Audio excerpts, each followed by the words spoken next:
taken to the NIA headquarters in an armored personal carrier.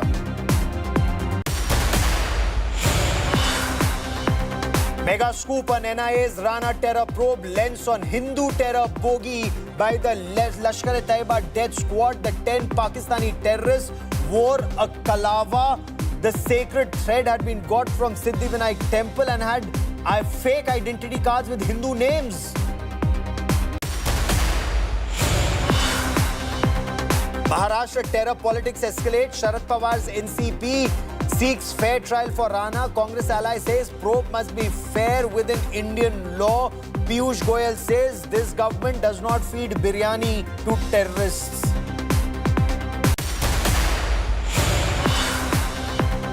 Survivors who escaped Lashkar death squad recount tales of absolute horror. Those who live to tell the tale seek death sentence for Rana.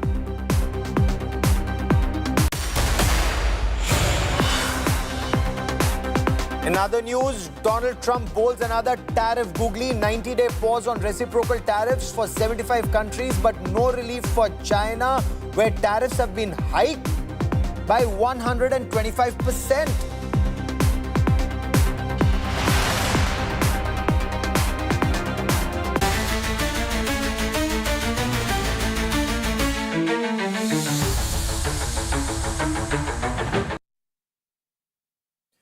Our top focus story on this India Today special broadcast is Tahawwur Hussain Rana being brought to India. And it's extremely crucial because this terrorist plotter, a deserter of the Pakistan army, he was a captain in Pakistan army, he was a doctor, a medical doctor by profession. He is a deserter. He ran away from Pakistan, set base in Canada. But that is where he became Lashkar-e-Taiba's sleeper cell in Canada, along with David Coleman Headley, who was a Lashkar-e-Taiba sleeper cell in the United States of America. They were given details of the Lashkar-e-Taiba and Pakistan ISI plot to bleed India. And they carried out reconnaissance. They recce'd several locations in Mumbai, but it wasn't restricted just to Mumbai. 2611 was just one part of their massive plan to bleed India through 1,000 cuts. Tahawwur Hussain Rana, along with his wife, so he brought his wife and they went to Kochi. They carried out reconnaissance in Kochi. Remember, Kochi is the Southern Naval Command. It also has a shipyard. It is a very vital city. That is where they carried out reconnaissance and recruited some people. He traveled to Hapur. Why would he travel to Hapur? And we'll seek answers to that. Remember, there are other terrorists who've been caught in Hapur before. He traveled to Agra. Now, the aim was to target Jewish centers in all these cities, including in Agra, where several foreign tourists come. He also traveled to Ahmedabad in Gujarat. There are several cities these terrorists and their handlers made them travel. They plan to bleed India through 1,000 cuts. Now that he's been brought to India, there are many, many details that will emerge. We get you more in this report. Tahawwur Rana, one of the 2611 masterminds, hauled back to India. Nearly 16 years after his arrest over his role in the terror attack that shook the nation, Tahawwur Rana will face trial in India for the lives lost in one of the deadliest terror strikes to hit the country. The NIA will question the terrorist inside a high-security interrogation cell at the agency headquarters in Delhi. He will be confronted with proof of his role in the Mumbai terror attacks. Rana will also be interrogated on Pakistan's role, his multiple trips to India and the ISI Lashkar-e-Taiba links. Pakistan has also been formally asked to help in India's investigation. Only 12 members of the NIA have access to the terrorist. They include DG Sadanand Date, IG Ashish Batra and DIG Jaya Roy. Anyone else will have to get a permit first. Sources say Tahawwur Rana will be confronted with voice samples recorded during the 2611 attacks, and pictures, videos, emails will be used as evidence of his key role. 2 jails are being prepped to keep the 2611 mastermind.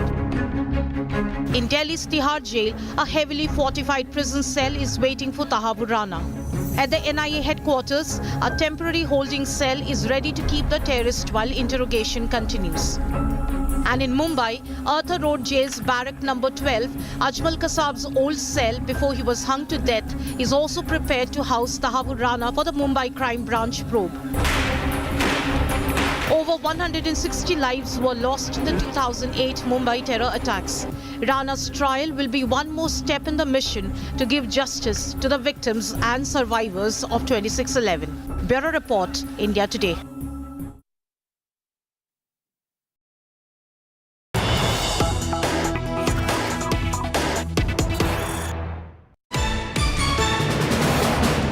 So Tahawwur Hussain Rana will formally be arrested by the National Investigation Agency, and then he would be taken to the NIA headquarters. There would be a medical examination that will be carried out to know about his medical condition as soon as NIA takes him in its custody. That is standard operating procedure. If required, he would be taken to a hospital or doctors would be present for his medical examination, because remember, he did not want to be handed over to India. Now, the terrorist who, according to the Federal Bureau of Investigation, FBI probe, he was celebrating 26/11 Mumbai terror attacks. When 166 people were being massacred, he was celebrating. He was watching it on television in Chicago.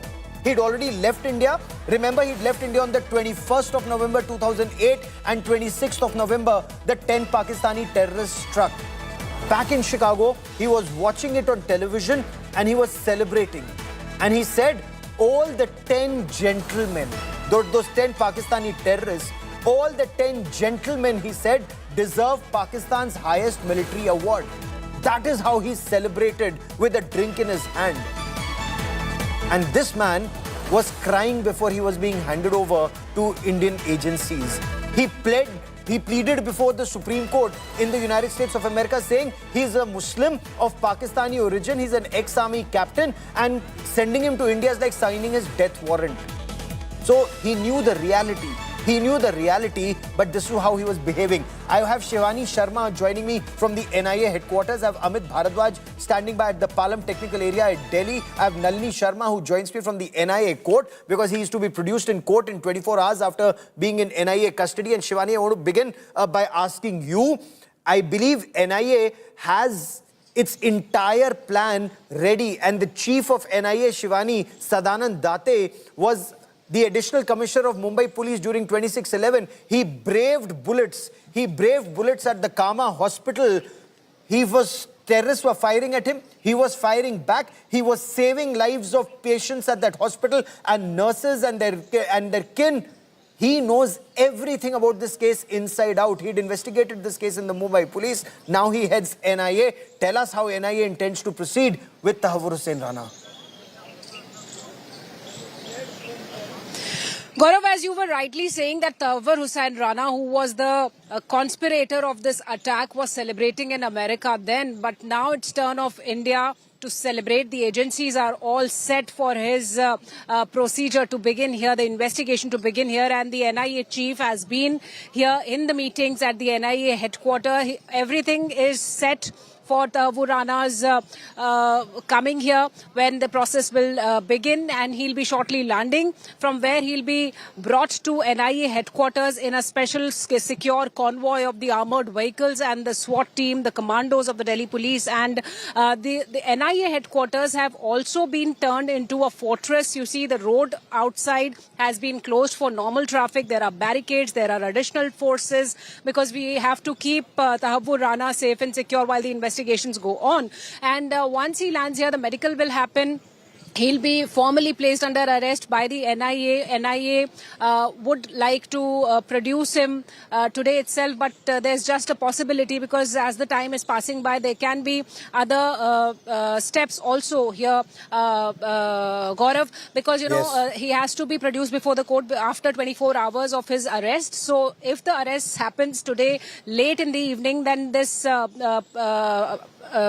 he can be produced later also. So stay with me, Nalini. You've tracked this case with the prosecutors, and the prosecutors have their entire case laid out. But there are many gaps in this case. So one, for the benefit of our younger viewers who may not have a major recall of what happened during 26/11 and the time preceding, what was Tahawwur Hussain Rana's role? What is the evidence that India has on him?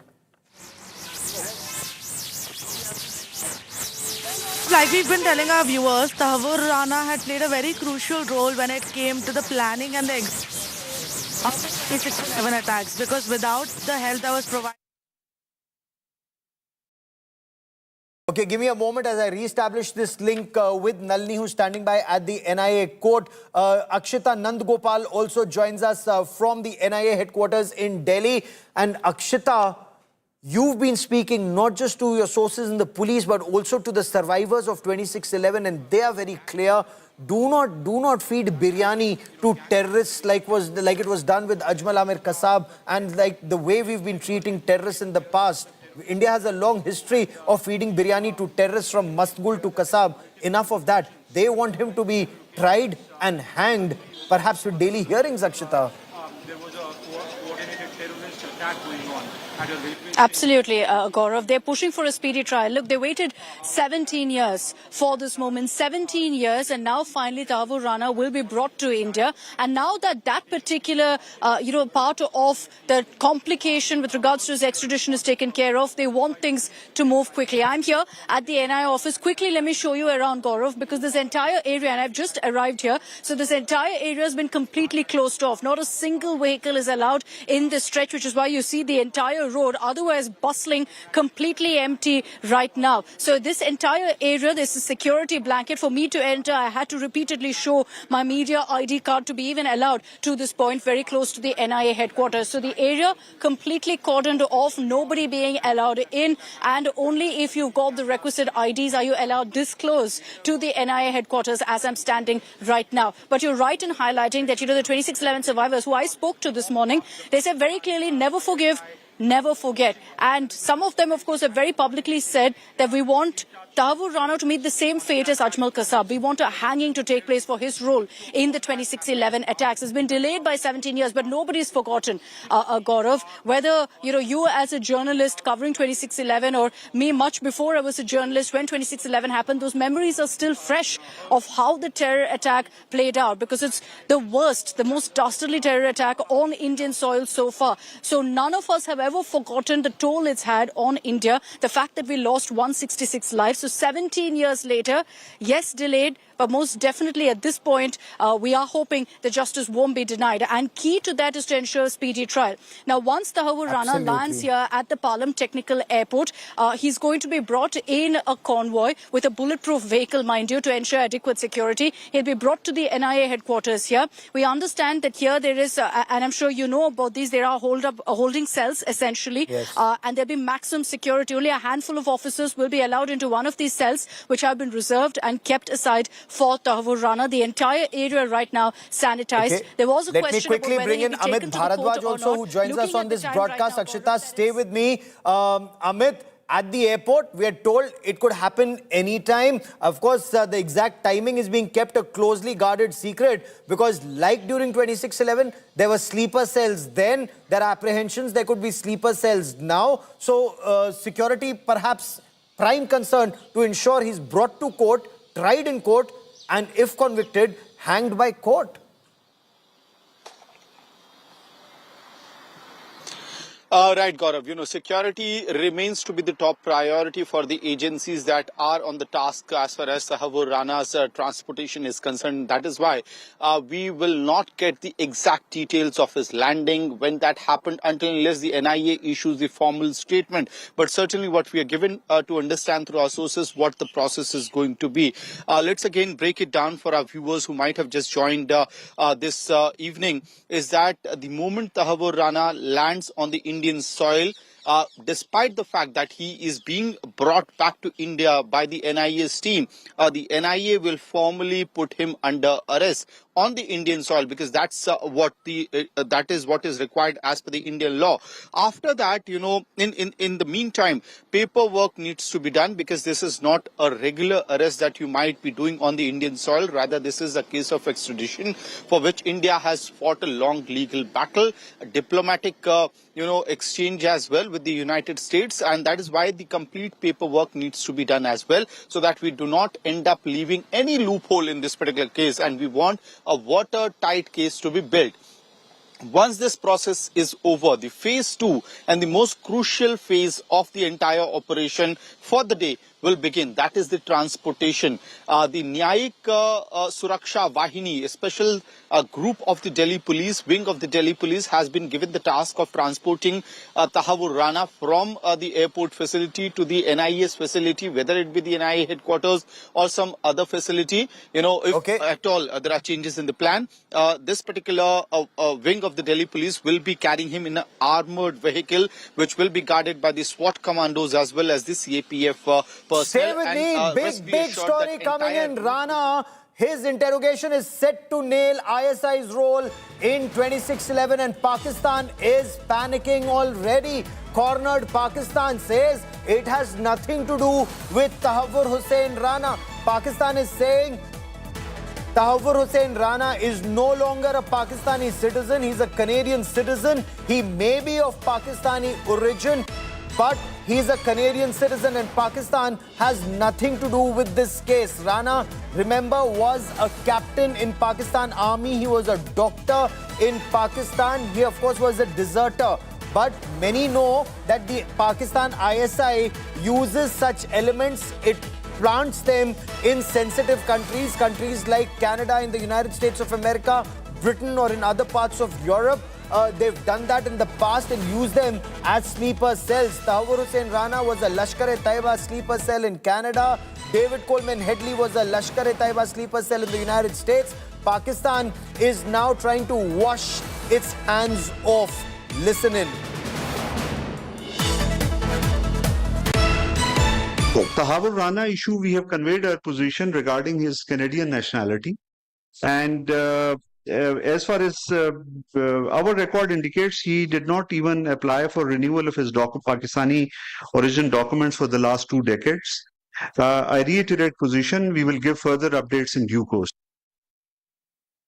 So Pakistan is now trying to wash its hands off, but can Pakistan do that? I have a fine panel, a very fine panel of experts joining me on this special broadcast. I have P.K. Jain, additional DGP, former additional DGP of Special Operations Maharashtra Police, joining me on this show. I have Ratan Sharda joining me on this show. Sushant Sareen is Senior Fellow at the Observer Research Foundation. He joins me on this broadcast. And let me begin by asking you, Mr. Jain, how crucial in your appreciation will the interrogation of Tahawwur Hussain Rana be? Because right now Pakistan says he is not ours. Whatever he may have done has nothing to do with Pakistan. Or words to that effect, sir. Namaskar. Thank you very much for having me here. See, what else do you expect from Pakistan? Has Pakistan ever accepted any responsibility or any moral responsibility for their actions which they have been doing against the Indian nation for decades? Ever since 1947, for that matter. So expecting Pakistan to accept its misdeeds I'm not seeing it happening at all. We have got Dawood Ibrahim, we have got n number of people. The entire conspiracy was exposed and even has gone through the judicial scrutiny system of the of India, and Kasab was convicted and hanged. Everything has been proved beyond doubt. Now, whatever evidence we kept before the US to show that Tahawwur Rana and David Coleman Headley were involved in this entire conspiracy and attack on India, in which number of foreign nationals were also killed, it has been shown. That's why probably this extradition has taken place, in addition to whatever is the anatomy between Mr. Modi and the US president. So all those things are responsible, but we have given a good dossier to US. We've given very many dossiers to Pakistan. In fact, Pakistan has used those dossiers to punish those people from whom they suspected the information leaked. So you don't expect anything from Pakistan at all. Now, coming to Tahawwur Rana, the man is going to be a goldmine of information for the Indian intelligence agencies. It is not that the case is now 17 years old. It is a question of that the person was very thickly networked into the ISI, into the government of Pakistan, and also Lashkar-e-Taiba. So see, all these three agencies are actively, even today, pursuing a line where they want to damage this country in a low-cost warfare, that is sending terrorists across Sir, the can you line of explain? That's a very important thing you've said. Before I bring in Sushant Sareen and Ratan Sharda, you said he was thickly networked in ISI and LET. How can we, conclude that on the basis of what investigation in your appreciation, sir? See, it is like this. He has been found guilty even in the US. He was convicted there. And then he was convicted for another offense, which when they were trying to cause some terrorist activities in Denmark. Yes. So he has a history to himself. Now, the very fact that on the basis of the information that the government of India has been able to furnish to the courts in the US, as well as the US administration, that finally we are seeing the day when this man has been brought to India. There is a lot of evidence against him. There are 279 or 280 calls between David Coleman and this fellow when this entire attack was taking place and prior to that. So he was in touch with David Coleman, who came and recceed all the places and drafted a plan as to how the terrorists would come, land in Mumbai, go to which all places. I mean, they did not fumble. They straight went to Leopold Cafe. They straight went to Taj Hotel. They straight went to the other two places, VT Station as well as Hotel Oberoi. So the entire thing was chalked out in detail. The logistic support of their coming to Mumbai and David Coleman coming to Mumbai, he's getting a fake passport in the sense that with forged credentials or with false credentials. That was all these things were managed by him. And today to Pakistan to say and deny that for 2 decades he's not been in touch with Pakistan, he's not renewed. So it's all a sham. You've already said it you very rightly pointed out that Pakistan, there's always an element. They will keep an element of deniability. In all such cases where you have people operating like this, the element of deniability is always maintained by the governments and the intelligence agencies. So but that is the big challenge now, Sushant Sareen. Sir, you've raised a very pertinent point. And Sushant Sareen, that's the challenge to break through that deniability of Pakistani deep state and government, because they're very brazen about it.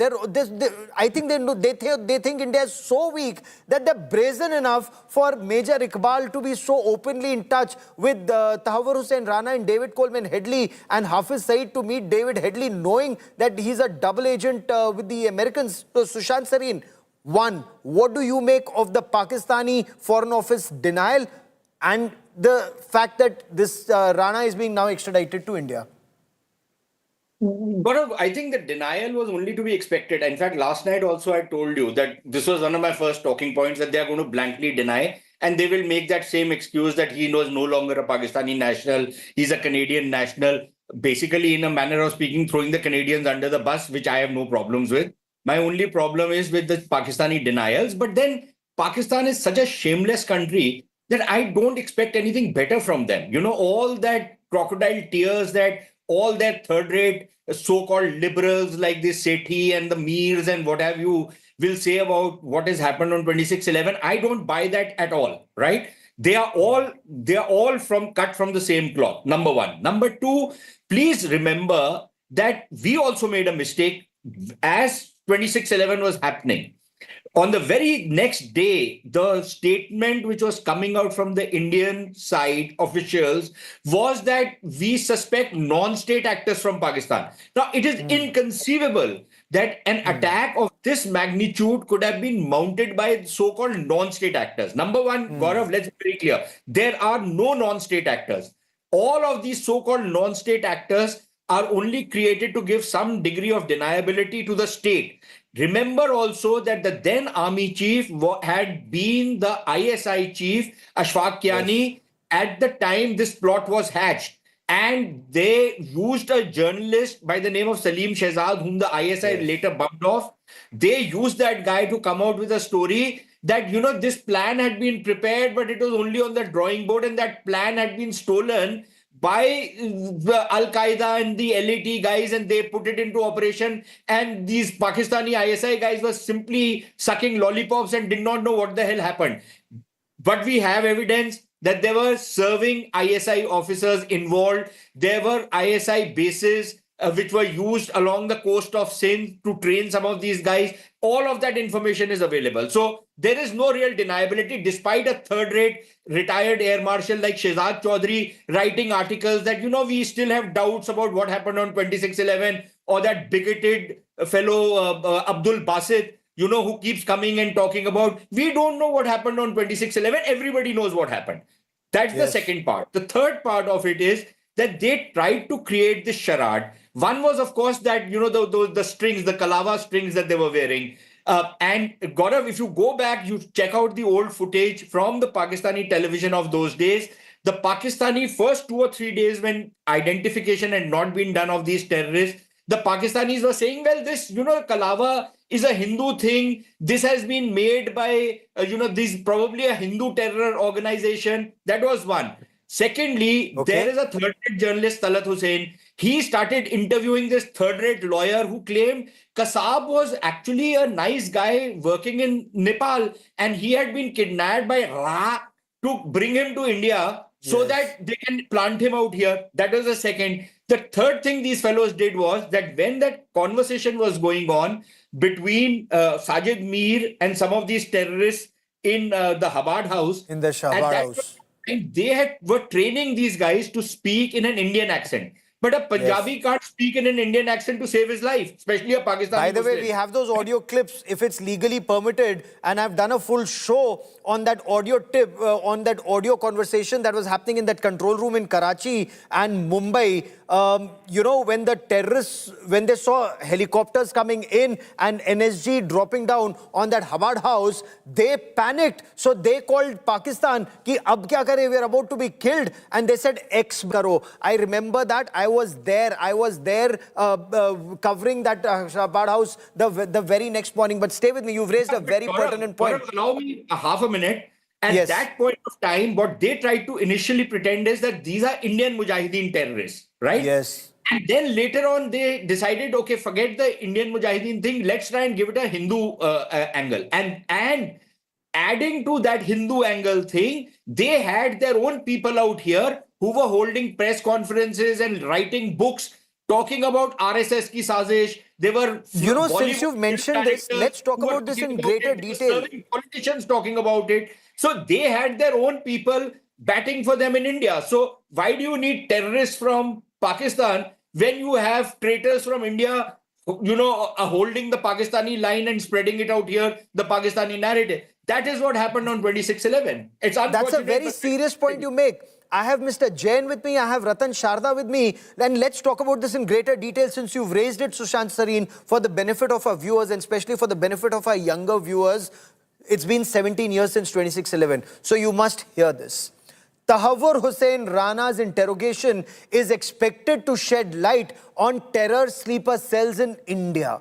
Interrogators are also expected to learn more about this bogey of Hindu terror that was systematically plotted and spread through these 10 Pakistani terrorists who attacked Mumbai during 26/11. The year was 2008. Now, what was this bogey of Hindu terror?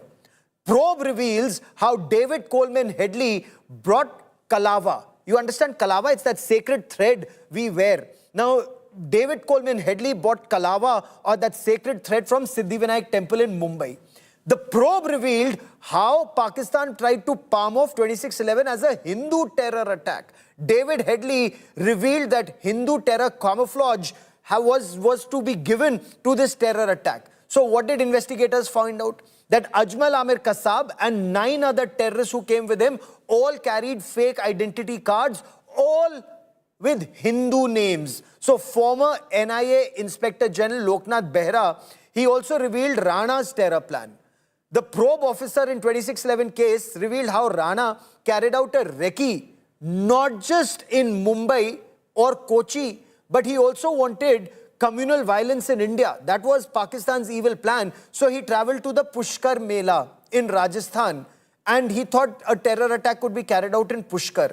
He then traveled to Haridwar. Why would he travel to Haridwar? Because according to Loknath Behra in his investigations, and he was IG NIA at that time, their plan was to target the Kumbh Mela. They also traveled to Kochi Rana traveled to Kochi with his wife. Why? They wanted to set up an office there. Kochi is the Southern Naval Command. Kochi also has a shipyard. It has strategic vital assets and vital points of the Indian Armed Forces. They wanted to carry out recce. So they hired people there. Who were the people who were hired? There are many, many questions that need to be answered. I spoke to Loknath Behra just a short while back. Listen in. How crucial is Tahawwur Hussain Rana being brought to India for interrogation in your appreciation, sir? What are we likely to find out? See, actually, he is a very, very key player because if you remember, in 2011, we actually in the National Investigation Special Court, we chargesheeted him in Delhi for the larger conspiracy behind Mumbai attack. Yes. See, his coming will be actually filling some of the missing links and the blanks in this particular case. I personally feel that maybe some other names may crop up. Very interesting. Names of people like names in India or names in Pakistan?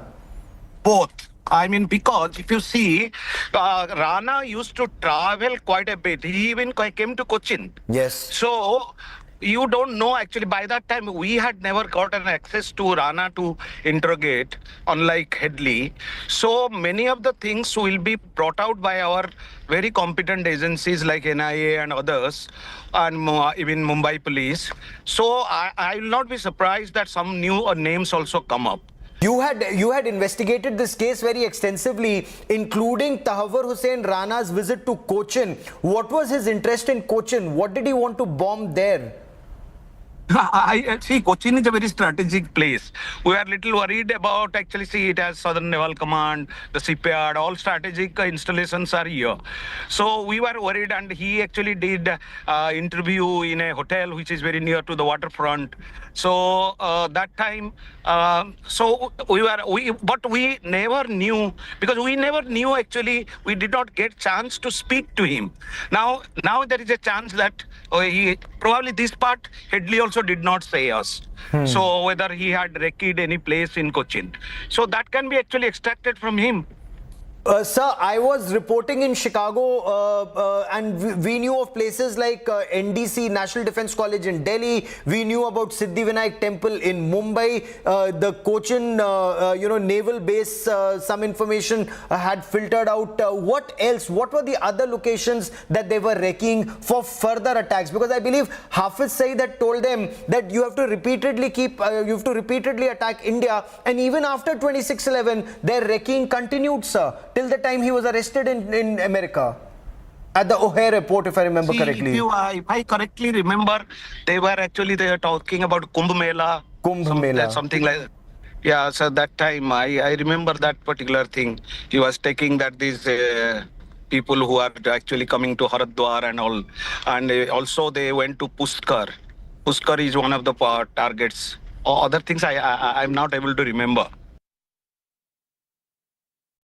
So whether it's a highly educated Pakistani medical doctor like Tahawwur Hussain Rana or a David Coleman Headley or an illiterate Ajmal Amir Kasab, the mindset is the same. Ghazwa Hind, they want to bleed India through 1,000 cuts and target kafirs in India. I wonder if people after 26/11 woke up, or do we continue, at least elements in our society, continue to sleepwalk through Pakistan's state-sponsored radical Islamist terror. Now I want to get you some details that emerge from investigations. It's not source-based information. Each thing is attributed either to Federal Bureau of Investigation or National Investigation Agency or Rakesh Maria in his book. Listen in. So David Coleman Headley told his interrogators, and I quote, "I purchased the red and yellow wristband. I forget its name. I bought it so that the 10 youth could wear it as a cover so that people would think they're Indians," unquote. Ajmal Amir Kasab was not only given the Kalawa, he was also given a Hindu identity card. Now, Rakesh Maria, then former Mumbai commissioner, he was earlier crime branch chief, he was one of the chief interrogators and the person who first interrogated Ajmal Amir Kasab. Well, he said, had Ajmal Amir Kasab not been caught alive, not my words, his words, Had Ajmal Amir Kasab, that Pakistani terrorist, not been caught alive, the 26/11 Mumbai terror attacks would have been dubbed as the handiwork of Hindu terrorists. Kasab was among that group of 10 that carried the attack on November 2008 and the lone Lashkar-e-Taiba to have been captured alive. They had been given Hindu names, red-colored strings. In his memoir, let me say it now, Rakesh Maria, who was heading the crime branch in CID and was investigating 26/11, he said Lashkar-e-Taiba wanted Kasab to be killed and it to be known that he was a Bengaluru resident called Samir Dinesh Chaudhary with a red thread tied around his wrist. They would have palmed it off as Hindu terror. But their plan did not succeed because of one person. And his name was Tukaram Ombole. Tukaram Ombole caught Kasab. He took a hail of bullets in his chest. Ajmal Amir Kasab fired his entire AK-47 rifle, entire magazine into his chest. So 28 bullets in his chest, but Tukaram Ombole continued to hold on to Ajmal Amir Kasab. He could not run away. He was caught alive. And that is how Rakesh Maria and the Mumbai police knew that he was from Faridkot in Pakistan. He said, and I quote, this is what Rakesh Maria wrote in his book, "If all had gone well, he, that is Kasab, would have been dead with a red string tied around his wrist like a Hindu. We would have found an identity card on his person with a fictitious name, Samir Dinesh Chaudhary, student of Arunoday Degree and PG College in Dilkhush Nagar in Hyderabad, 500060, resident of 254 Teachers Colony, Bengaluru." Maria writes, there would have been screaming headlines on newspapers claiming how Hindu terrorists have attacked Mumbai. Over-the-top TV journalists would have made a beeline for Bengaluru to interview his family and neighbors. 26/11 or 26/11 would have been passed off as Hindu terror. And this is shocking. This is shocking, Sushant Sareen. The evil that Pakistan is, their eye for meticulous detail is actually there for the world to see now. Yeah, that's true, Gaurav. And the problem is that very often we ignore, this demonic kind of an urge in the Pakistanis to carry out the kind of crimes they carry out against India, against Hindus in particular, but against India in general. And we tend to, miss out on how much of attention they pay on how they want to carry it out so that they can assume this posture of plausible deniability and then, pretend like all their third-rate so-called non-liberals in Pakistan do, giving these crocodile tears and stuff like that. I don't buy anything that comes from Pakistan. They're the most insincere and treacherous people that you can ever come across. So, but to give the devil their due, they do make these plots in a very meticulous manner. Also, look at the way they have given a sanctuary to terrorists like Tiger Memon and Dawood Ibrahim. Despite all international pressure, the Pakistanis have kept them in safe custody. They've ensured that nothing happens to them, nothing happens to people like Hafiz Saeed and Masood Azhar and other third-rate terrorists that they associate with. So I think we need to give them that credit, which is why I say that we must have a legal system, Gaurav, whereby we can sentence these people and pronounce punishments on them in absentia and then leave it to our agencies to mete out that punishment in whatever manner they deem fit and whatever manner necessary. Absolutely. But Ratan Sharda, apologies for coming to you so late, but I want to understand from you, sir. Look at how evil their plan was. 10 Pakistani terrorists attack India, bleed India, and then the plan was to palm it off as Hindu terror. Finally, perhaps it will come out who were their local collaborators. Gaurav, you will remember General Bipin Rawat's famous talk about 2.5 front war. That half front is much more dangerous than 2 fronts which are known to us. And this urge to create a Hindu terror myth began in 2007-8 by changing the entire complexion of the investigation in Malegaon and in Samjhauta Express. So then you had Colonel Purohit framed, you had Swami Asimanand framed, and many others framed, and let Pakistan off the hook. When you let a terror state off the hook, you find 26/11 at our doors. And not only that, after that, within a month, how can a book be written? You have written books. Everybody sitting here has written books. Even research paper doesn't end in 1 month. You had an entire book of RSS's chargesheet in a month, where everybody crowed about the RSS role, despite the clear-cut evidence of the person being a Muslim. I salute today Tukaram Umbale. Without him, we would have been. I shudder to think about what would have happened in this country had he not been able to capture Kasab alive. And they were made sacrificial goats. And deniability talk about right from the tribal attack, so-called tribal attack in 1947. When has Pakistani taken onus of any of their own people? They have not even buried their own brave Jawans of Kargil. They were buried with honor by our own forces. And the half friend we talk about now, already there are people are saying he should get very good, legal support. And there is a gentleman today, Prithviraj Chauhan, who who spoke in one of the channels saying when this Tahawwur had a very good legal support and rights in USA. That's why he could be safe for so many years. Unlike India, where minorities have no rights. Now, this is the complexion of the game you will see in coming days.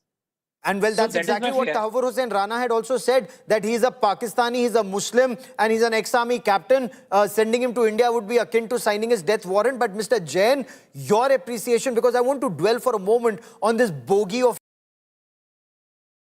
6 conspiracy, with the result that today the actual accused have been discharged from that case. Some fake accused have been brought in and booked.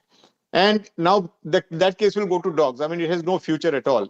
And subsequently, what happened in the Home Ministry, we have the ex-Chief Minister of Madhya Pradesh, who even today stands by his word. And this entire conspiracy of Bhagwa Atankwad was brought out. It is so damn unfortunate in this country.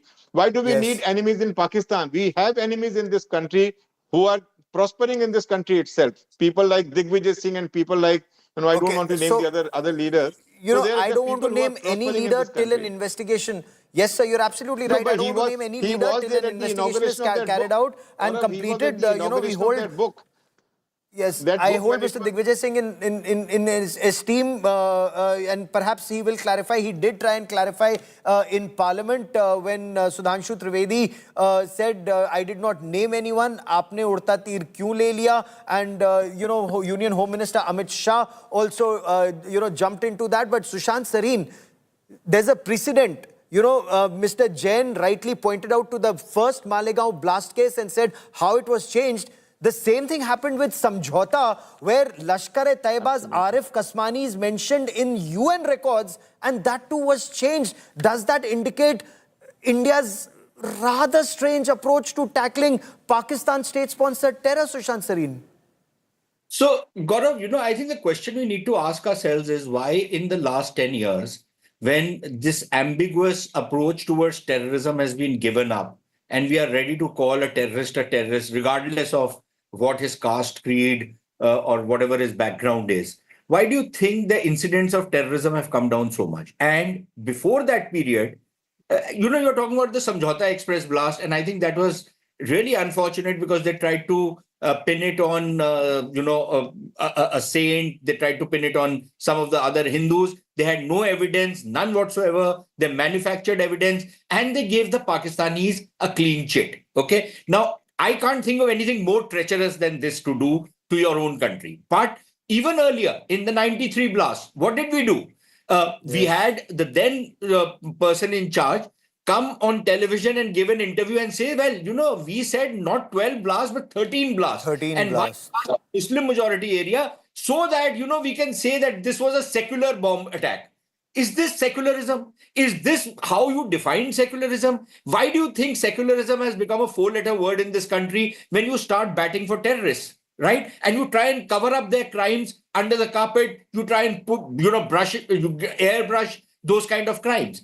In my book, if somebody is responsible, please throw the book at him. I don't give a damn whether he's a Hindu, Muslim, Christian, whatever he might be. Absolutely. Okay, but are you going to, for your political reasons and to even the scores with your political rivals, manufacture a conspiracy where none existed and give a bailout to your biggest enemy state, Pakistan, the guy who has been sponsoring terrorism and killing thousands of Indians? Are you going to do this? Now, if this is how you're going to run a country, then then that half front that Mr. Rasharda has been talking about actually is a far more dangerous thing for India than anything else. So, that half front, the more dangerous elements are those who give cover fire to Pakistan state-sponsored radical Islamist terror. I have live images that are coming in from Palam technical area. That's a police vehicle that is coming out. I want to quickly cut across to Shivani Sharma, who joins me for more. Shivani, I believe there is some movement that is taking place. I believe there is some information that's also been received at NIA headquarters. Bring us details, Shivani.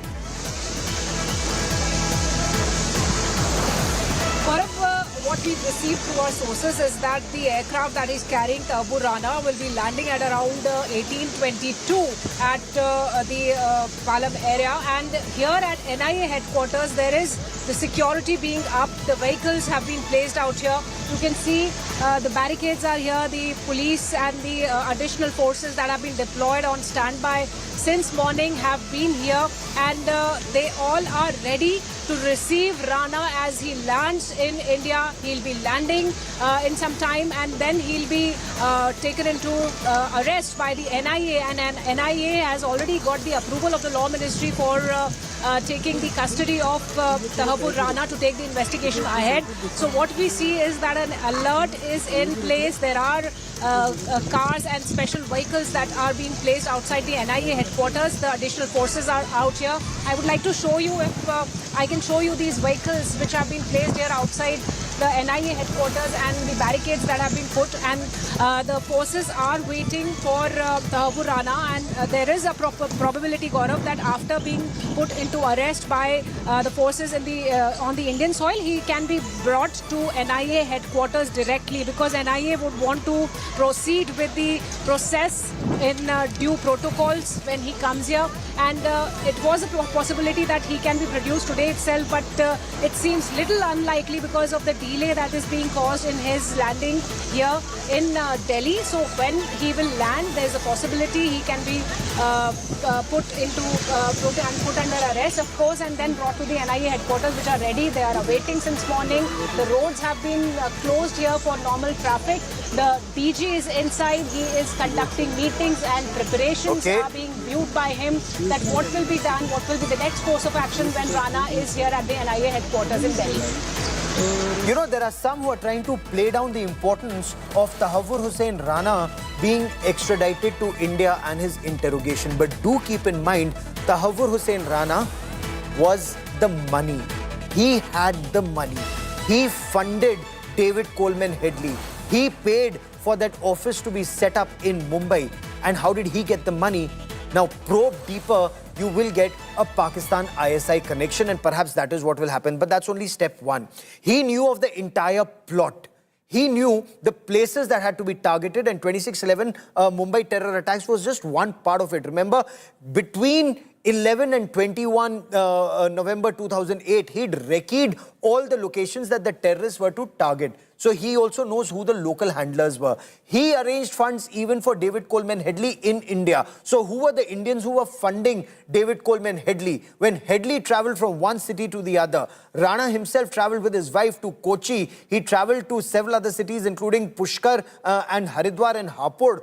What was the bigger plan? So his interrogation will not just reveal those missing links in 26/11, but also future terror attack plans of Lashkar-e-Taiba and Pakistan's ISI. We'll continue to track this story very, very closely. A quick break, back with lots more. There's so much evidence, and we have gone through that evidence, and we'll get you details on the other side of a quick break.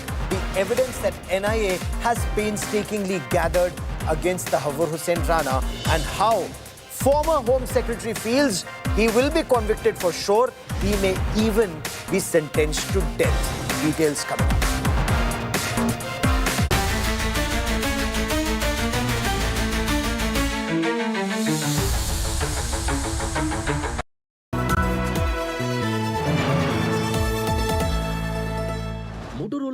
Razr 50 Ultra comes with Google Gemini.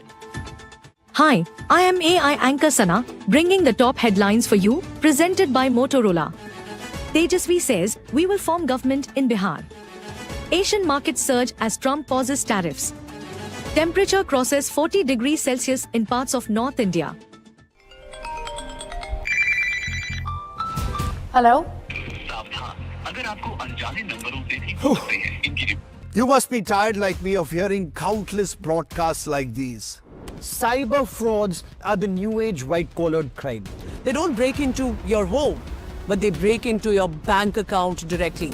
Project Shield is an India Today initiative to expose their dirty tricks and help you outsmart the scammers. Come join us and be 2 steps ahead of fraudsters, because better safe than sorry.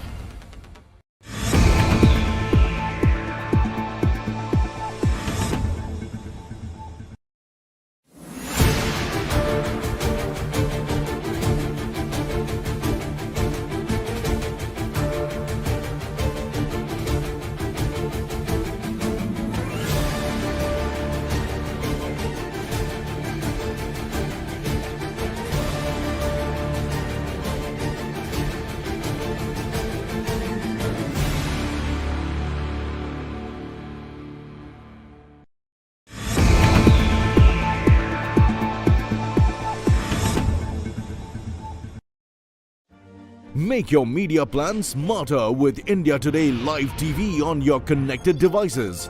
Amplify your brand with 100 million smart internet viewers. To advertise, mail us at sales@aajtak.com.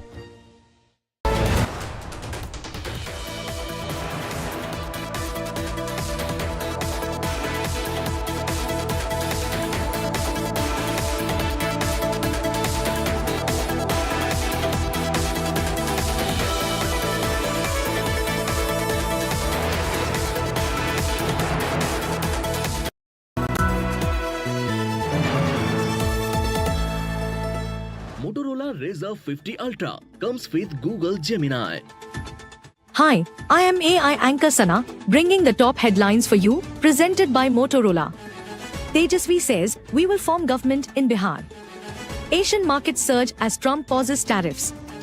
Temperature crosses 40 degrees Celsius in parts of North India.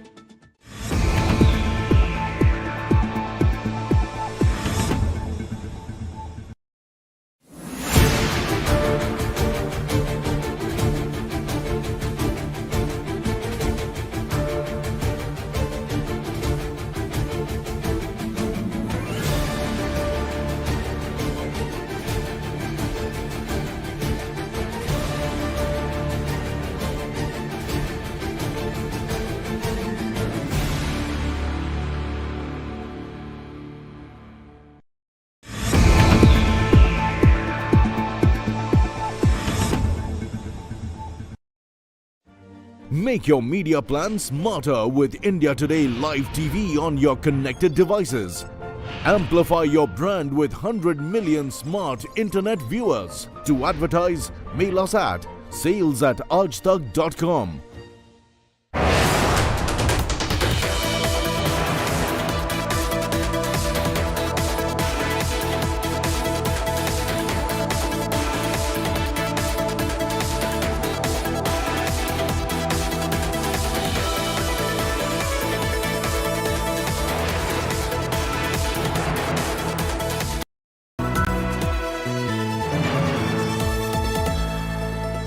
Motorola Razr 50 Ultra comes with Google Gemini.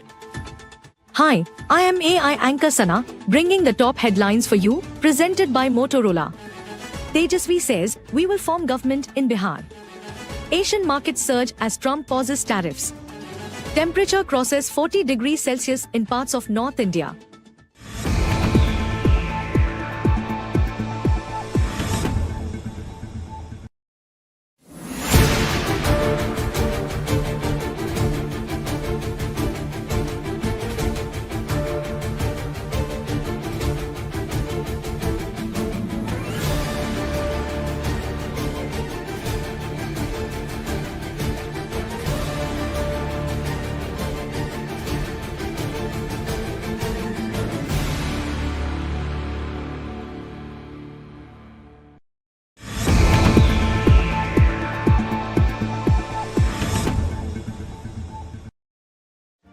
Make your media plan smarter with India Today Live TV on your connected devices.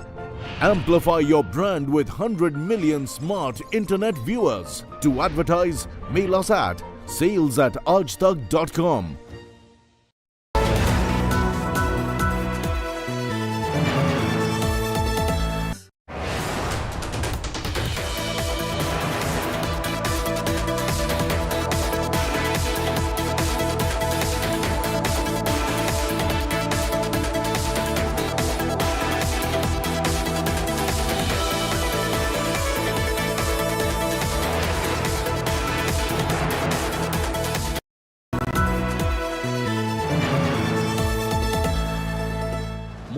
Razr 50 Ultra comes with Google Gemini. Hi, I am AI anchor Sana, bringing the top headlines for you, presented by Motorola. Tejasvi says, we will form government in Bihar. Asian markets surge as Trump pauses tariffs. Temperature crosses 40 degrees Celsius in parts of North India.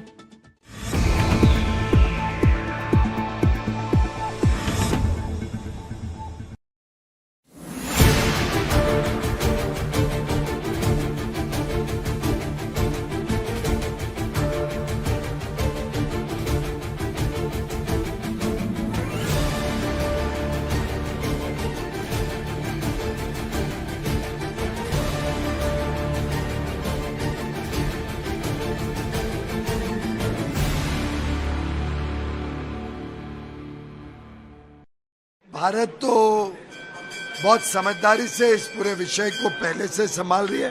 प्रधानमंत्री मोदी जी और president Trump ने फरवरी में ही निर्णय ले लिया था कि हम आपसी संबंध बढ़ाते हुए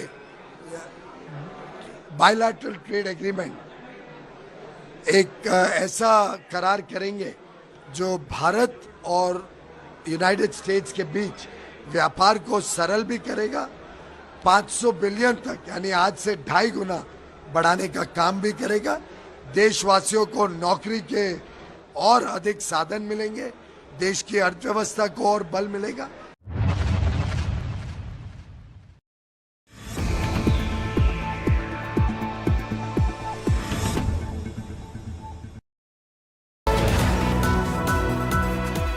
To many financiers stands by you always. अपार देश का तार।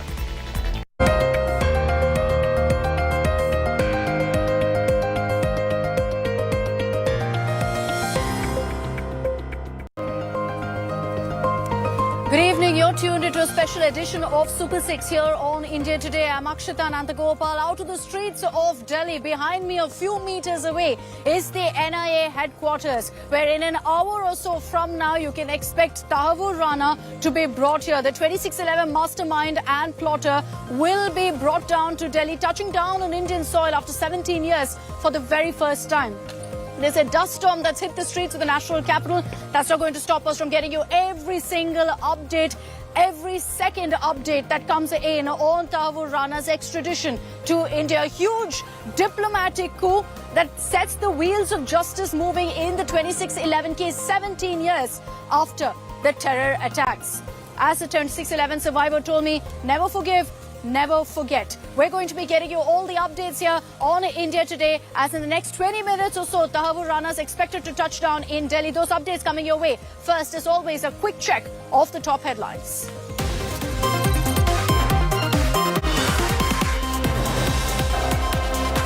(2611) Mumbai attacks plotter Tahawwur Rana to land shortly. NIA court receives 2611 case files for Rana's trial.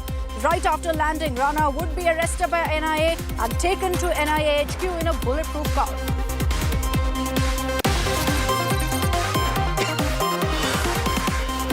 Mega scoop on NIA's Rana terror probe lens on Hindu terror bogey by LET death squad. 10 Pak attackers wore Hindu Kalava bands, sacred thread from Siddhivinayak temple used.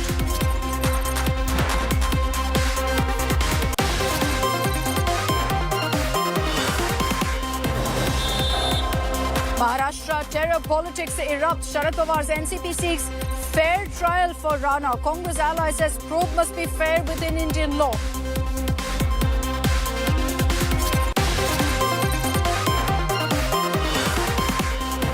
Survivors who escaped Lashkar death squad recount tales of horror. Those who live to tell the tale, survivors seek death sentence for Tahawwur Rana.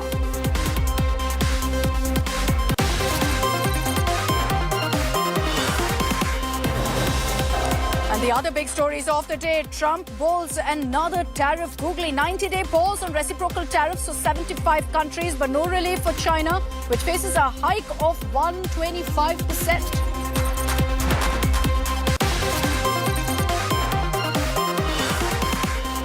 And big India Today impact. Day after Haryana Beti Bachao expose, doctor behind sex determination and female feticide suspended.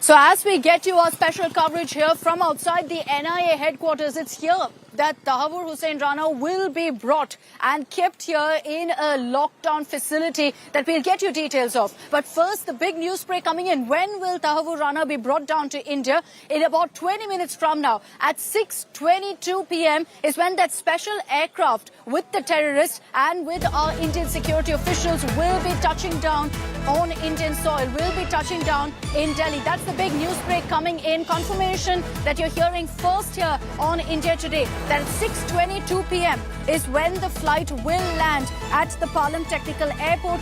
We can also tell you that right now where I am at the NIA headquarters, the entire area has been barricaded off. There's a sea of security that's been deployed and it's been completely closed off. No vehicles are being allowed to fly in any of these areas. And I already see an additional layer of security being deployed here, suggesting that we're getting closer to the time of the convoy bringing Tahawwur Rana. There's going to be minimal movement. You also don't, at this point, we're not going to expect that there will be images really of Tahawwur Rana in transit, because it's going to be a smooth operation. There's very, very secretive, in fact, movement at this point. They're not giving us details of where Rana could be taken. Will he be taken to court tomorrow? None of that being divulged for obvious security reasons. But we will be getting you the details of when Rana touches down and much more. I have with me on this broadcast Shivani Sharma. We also have our reporters joining us from the Palam International Airport. Amit Bharadwaj is there. Nalini Sharma is joining us live from the special NIA court. Gaurav Sawant, who was covering the 26/11 attacks and subsequently the trial in Chicago, is also with us in the studio. Shivani, I'll just quickly come across to you first for that update. We're hearing Tahawwur Rana is expected to land at exactly 6:22 p.m., 19 minutes from now. Akshita, there's a big news break from India today that Tahawwur Rana's flight will be landing at 6:22 p.m. at the ARC in Palam Air Base. And this is a United States aircraft, a Gulfstream aircraft that will be landing here in some time from now, from where he will be brought to the NIA headquarters. This is the NIA headquarters where we are standing right now, Akshita, and all the preparations have been done. But the big news is that at 6:22, the aircraft is scheduled to arrive at the ARC at the Palam Air Base. This is a United States aircraft, a Gulfstream aircraft that has been deployed for this particular mission of extraditing Tahawwur Rana along with the NIA officials, who will be shortly landing in Delhi. And then Tahawwur Rana will be placed formally under arrest by the NIA. The medical will be done. He will be brought to the NIA headquarters and the proceedings will further come into action. Akshita. Okay, so you can expect those formalities to be kicked in even once he reaches the Palam airport. There are going to be a slew of formalities that will kick off, including the formal arrest of Tahawwur Rana before he's brought here to the NIA headquarters. Surprisingly, in Delhi, of course, we've seen a dust storm. Now it's starting to rain as well amid the summer heat. But we're going to be staying solid, getting you those updates. Let me bring in Amit Bharadwaj, who's joining us live from the Palam airport. Amit, you've been camping from early morning there. What kind of movement are you seeing around you? Can you also detail for us the formalities that will take place once Tahawwur Rana lands there at the Palam airport just about 15 minutes from now? Akshata, it's become a little stormy out here, possibly also indicating what's awaited in a few minutes from now. Tahawwur Rana will be landing on the Indian soil in the Indian Delhi airport facility, and after that what you will see is the process, the legal process will be followed up. So the moment he lands on the Indian soil, even though the NIA team has been accompanying him, extraditing him from US to India, what will happen is that National Investigative Agency's personnel will put him under arrest. So that formal arrest will happen the moment he lands in India, and then there will be a series of paperwork that needs to be done, because remember, this is not a regular arrest that you have on Indian soil, rather a person which has been extradited with a lot of effort and diplomatic maneuvers between India and US, and eventually he's landing in India. He will be arrested today, so it has to be the SOP needs to be followed up. So once that paperwork is done, the phase 2 of the entire mission, and the most important one for the day, needs to be executed seamless, for which since morning we have seen, since yesterday we have seen all the agencies which have to work in tandem. They have been holding meetings and executing each part of it. The pre-planning has been already done. That is the transportation phase. Phase 2 will have transportation in armored vehicle with SWAT commandos around that armored vehicle. Tahawwur Rana will be transported to an NIA facility, and thereon the legal process will begin. But before that, the medical also needs to be done. So India wants to, maintain every paperwork and develop So those watertight case formalities will against start Tahawwur moving Rana. forward. Let me just quickly bring in Gaurav Sawant also on this, who's very, very familiar with these protocols, with these processes that usually follow soon after an extradition. So while you'll see the arrest also taking place, Gaurav, formal arrest by the NIA once Tahawwur Rana touches down on Indian soil, the NIA judge in Delhi has also received the 2611 case files. There's a big fat dossier prepared right now by officials against Tahawwur Rana as well. The fact that the extradition has happened is an indicator that India has a mountain of evidence. And G.K. Pillai, former Home Secretary, he said India has enough evidence to convict him, and he believes that there is enough evidence even to hang him for his alleged role in the 2611 Mumbai terror attacks. Now, this is very serious. I covered that case in Chicago. I covered the 2611 Mumbai terror attacks and the entire trial of Ajmal Amir Kasab, including his conviction and subsequently hanging in Maharashtra. So there are a couple of things that come out very clearly. When Kasab and 9 other Pakistani terrorists were carrying out this terror attack, Akshita, this man, Tahawwur Hussain Rana, was watching it on television and celebrating it. There was a party. He celebrated and said all these 10 gentlemen deserve Pakistan's highest award for bleeding India. So that is his mindset. And it's not just his mindset. Whether it's an illiterate Ajmal Amir Kasab or a highly trained doctor like Tahawwur Hussain Rana, it is this mindset of Ghazwa-e-Hind or bleeding India. Through 1,000 cuts that Pakistan's ISI uses these elements to bleed our country. And they've done it in the past. They tried it subsequently because there was no response. I would also like to draw your attention to India's counter-strike at Balakot in 2019 after Pulwama. Following that, if you notice, except Jammu and Kashmir, we haven't had a terror attack across the length and breadth of our country because they've realized their dream of Ghazwa-e-Hind stops at Hindustan when Hindustan strikes back. Okay. Can I just bring our viewers' attention to the latest news break coming in? And Gaurav, do stay with me. We've got details really of the flight in which Tahawwur Rana is being brought to India. Shivani had told us about this, that Tahawwur Rana is being brought on a special aircraft, which is a Gulfstream. The call sign AOJ 96M. The flight is scheduled to land at 6:22 p.m. It will land at the Palam Technical Airport, a high-security airport also reserved, of course, for VIP movement. It's here at the Palam Airport that this flight will touch down.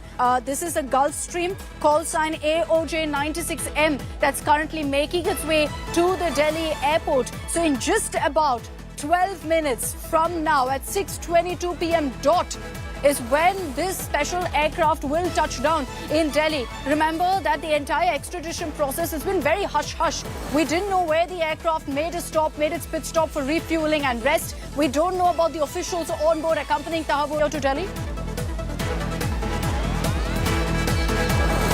See, there are NIA officials on board, there are IB officials on board, there is Tahawwur Rana, of course, and this is being done in coordination with the agencies of United States, and this is a big operation between India and United States. Is being coordinated by both the countries together, and shortly this aircraft will be landing at the Aviation Research Center of Palam Air Base. This is a US aircraft, the Gulfstream aircraft that we have got to know through our sources. This will be landing shortly at Palam, and thereafter it will be going into the hangar of the Aviation Research Center there at Palam. And after all the formalities are done, Akshita, there will be, of course, many checks that will be happening there. There might be a medical test of Tahawwur Rana as soon as he lands at Delhi. And then after all the formalities, he can be placed under arrest formally at the on the Indian soil by NIA. And then he will be moved to the NIA headquarters. That's what we know. All the security has been beefed up out here at the NIA headquarters. There are barricades that have been put at place since morning. Additional forces are on standby here at since 7 a.m. Shivani, my apologies for interrupting, but more details that are emerging, on that aircraft in which Tahawwur Rana is travelling. We are getting you those updates. We can confirm to you that he is being brought to New Delhi in a super mid-sized business jet. This aircraft was hired, in fact, from a Vienna-based aircraft charter service. It took off from Miami in the US. Details emerging of the time as well. It took off from Miami in the US on Wednesday, 2:15 a.m. local time. So in the dead of the night is when, in fact, this flight took off. It reached, in fact, in Romania at 7 p.m. local time. In Bucharest is where the mid-stop was, that pit stop, where, in fact, you saw the refueling taking place and a brief rest stop. That took place in Romania at 7 p.m. local time. And after almost 11 hours of break, it took off for New Delhi at 6:15 a.m. local time on Thursday. This is a Gulfstream G550. It's an ultra long-range mid-sized jet manufactured by Gulfstream. And this is, in fact, the aircraft that's bringing Tahawwur Rana back. It can carry a maximum of 19 passengers. And we understand that this flight has right now Tahawwur Rana, as Shivani was telling us, it's also got members of the IB, the NIA present inside. So these are the details that we've been able to pick up right now. Another update that's coming in ahead of Tahawwur Rana landing in Delhi. The court staff of the special NIA judge has also come to court. I want to bring in Nalini Sharma on this, who's reporting from the Patiala House Court, which houses the NIA court. Nalini, give us those updates. We understand that besides what you've been showing us from morning, there's been additional security barricading and deployment. Absolutely, Akshita. In fact, the security has been present at the Patiala House Court since the morning when there were reports coming in that Tahawwur Rana is expected to land and the time wasn't confirmed yet. Security has been deployed since then. In fact, to the extent that even the entry of the media persons into the court has been restricted. Everybody's ID card is being checked. So it's high-level security that has been deployed. Multiple SWAT teams are doing rounds of the India Gate Circle where the special NIA court is located. Along with that, the security teams are also, there are senior officials of the Delhi police that are also taking stock of the security situation at Patiala House Court. And all this is happening, Akshita, even when we don't have a confirmation regarding whether Tahawwur Rana will actually be produced physically before the court or not, or will he only be produced virtually. Considering the fact that it's its first appearance, the NIA ideally should produce him physically before the court so that the judge also has an option to interact with him, see his body language, ask him about his health conditions. Because remember, Akshita, in his plea before the US Supreme Court, Tahawwur Rana had specifically detailed all the ailments that he is suffering with, which is why it's also going to be important what his medical checkup reports say, which will also be submitted before the court. Now, whether he'll be produced today or tomorrow is something that we have to wait and watch out for. Although the courts are off on both the days, there is a duty magistrate who's sitting. So when the court's holidays are on, it's usually before the duty magistrate magistrate that the production of any arrested person happens, because there's a small 24-hour window within which they have to be produced before the court. So somebody has to be in charge of that, and the duty magistrate takes on that responsibility. Now the court staff is obviously But present. 24 hours is the window that they have to go ahead and produce Tahawwur Rana virtually or in person at the NIA court. And as we get you those updates as well, Nalini, just stay with us. We can confirm for you that there's a huge security blanket that's currently deployed at the NIA court. It's led to speculation of whether Tahawwur Rana will be produced in person in court. But there's also a possibility that this could get pushed tomorrow. It's already 6:15. Flight expected to land at about 6:22 p.m. Then the formalities will kick in of formally arresting Tahawwur Rana in the Palam airport. Then he's going to be brought to the NIA headquarters, by which time it doesn't look likely that the court will still be operating unless under special circumstances they choose to do so. But in all, a 24-hour window as per protocol for the NIA to seek his custody and to get custody as well. So we will track those updates. Let me also quickly on this broadcast introduce our guests. We've got Ambassador Ashok Sajjanar joining us on this broadcast to explain what it's really taken diplomatically for this extradition to be made possible. We also have SP Vaid, former DGP of Jammu and Kashmir. Good evening, gentlemen. Thank you very much for joining us here on India Today. 17 years it's taken for Tahawwur Rana to be brought to India, and now you're going to see movement finally 17 years on for one step being taken at least closer towards justice for the 2611 victims. And Ambassador Sajjanar, I just want you to throw light for our viewers on really what it's taken to make this extradition possible for a man who was convicted in the US, serving a prison sentence in the US, acquitted for his role in the 2611 attacks in a US court, and yet being extradited by America on India's request. Thank you very much, Akshita. I think it speaks volumes about the determination of India, both at the political level as well as at the official, operational and technical level. Because this is a very complex process. You know, I personally handled cases relating to, extradition and, submission of all documentation, etc. And I can tell our viewers that it is a very tedious process. It's a very, precise, accurate, exact process. It has to be like that. All documentation, it has to be, vetted and verified. All because, as far as all these 2611 attacks that took place in Mumbai, all the reports would have been in Marathi. Those thousands of pages, each one of them has to be translated into English, has to be diarized, notarized, verified, and submitted. So, it's not an easy process. And as far as the courts are concerned, they are very legally minded, as I guess they should be. But they can really find a fault with any particular aspect, and then it has to go back. All the documentation has to go back and redone, reworked, and brought back. So at the technical level, that is the issue, that is the challenge.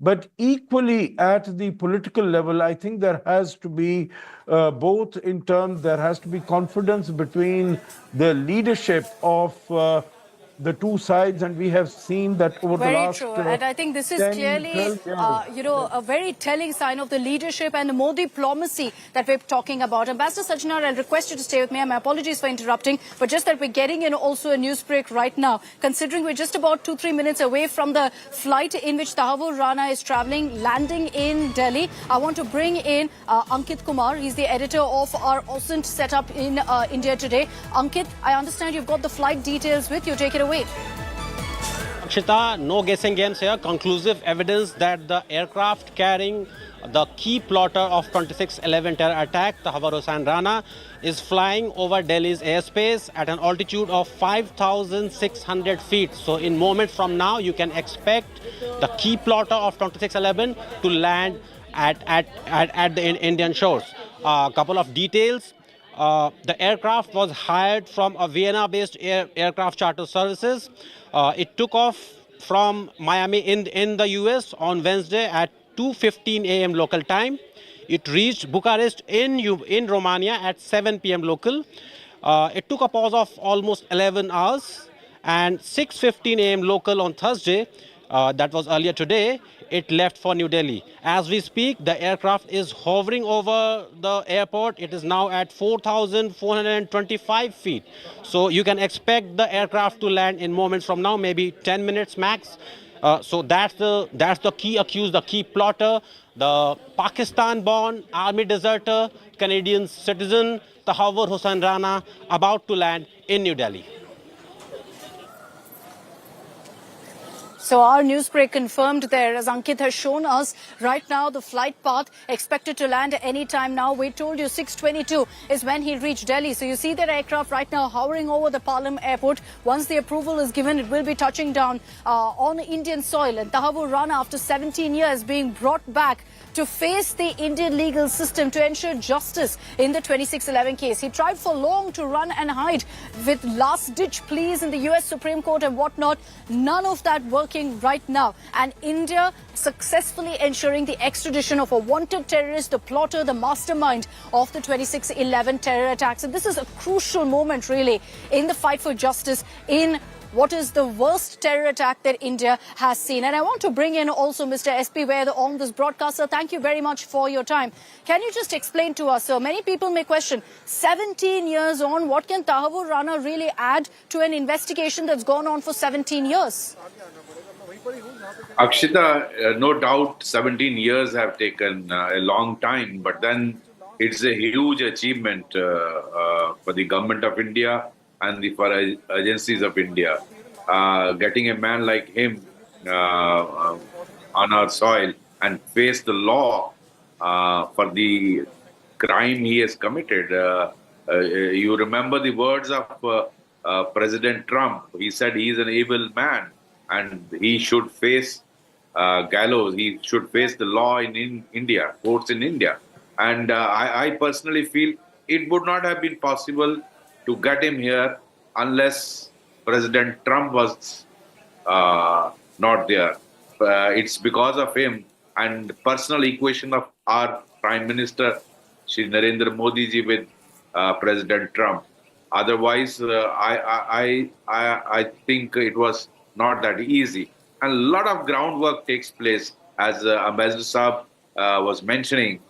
You need to, in a foreign country, getting extradition is a very cumbersome process and it takes years and years. You have to convince their governments. Then he went to the Supreme Court of USA. Ultimately, clearance was given from there also. And it is a huge, I think, achievement for the government of India and our agencies, especially NIA and the IB. And Ministry of External Affairs also must have played a huge role in getting him here.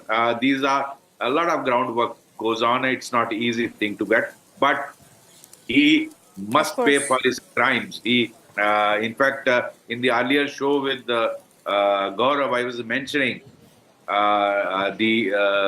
his co-conspirator, David Coleman Hadley, had named 2 Pakistan army majors who were working in ISI.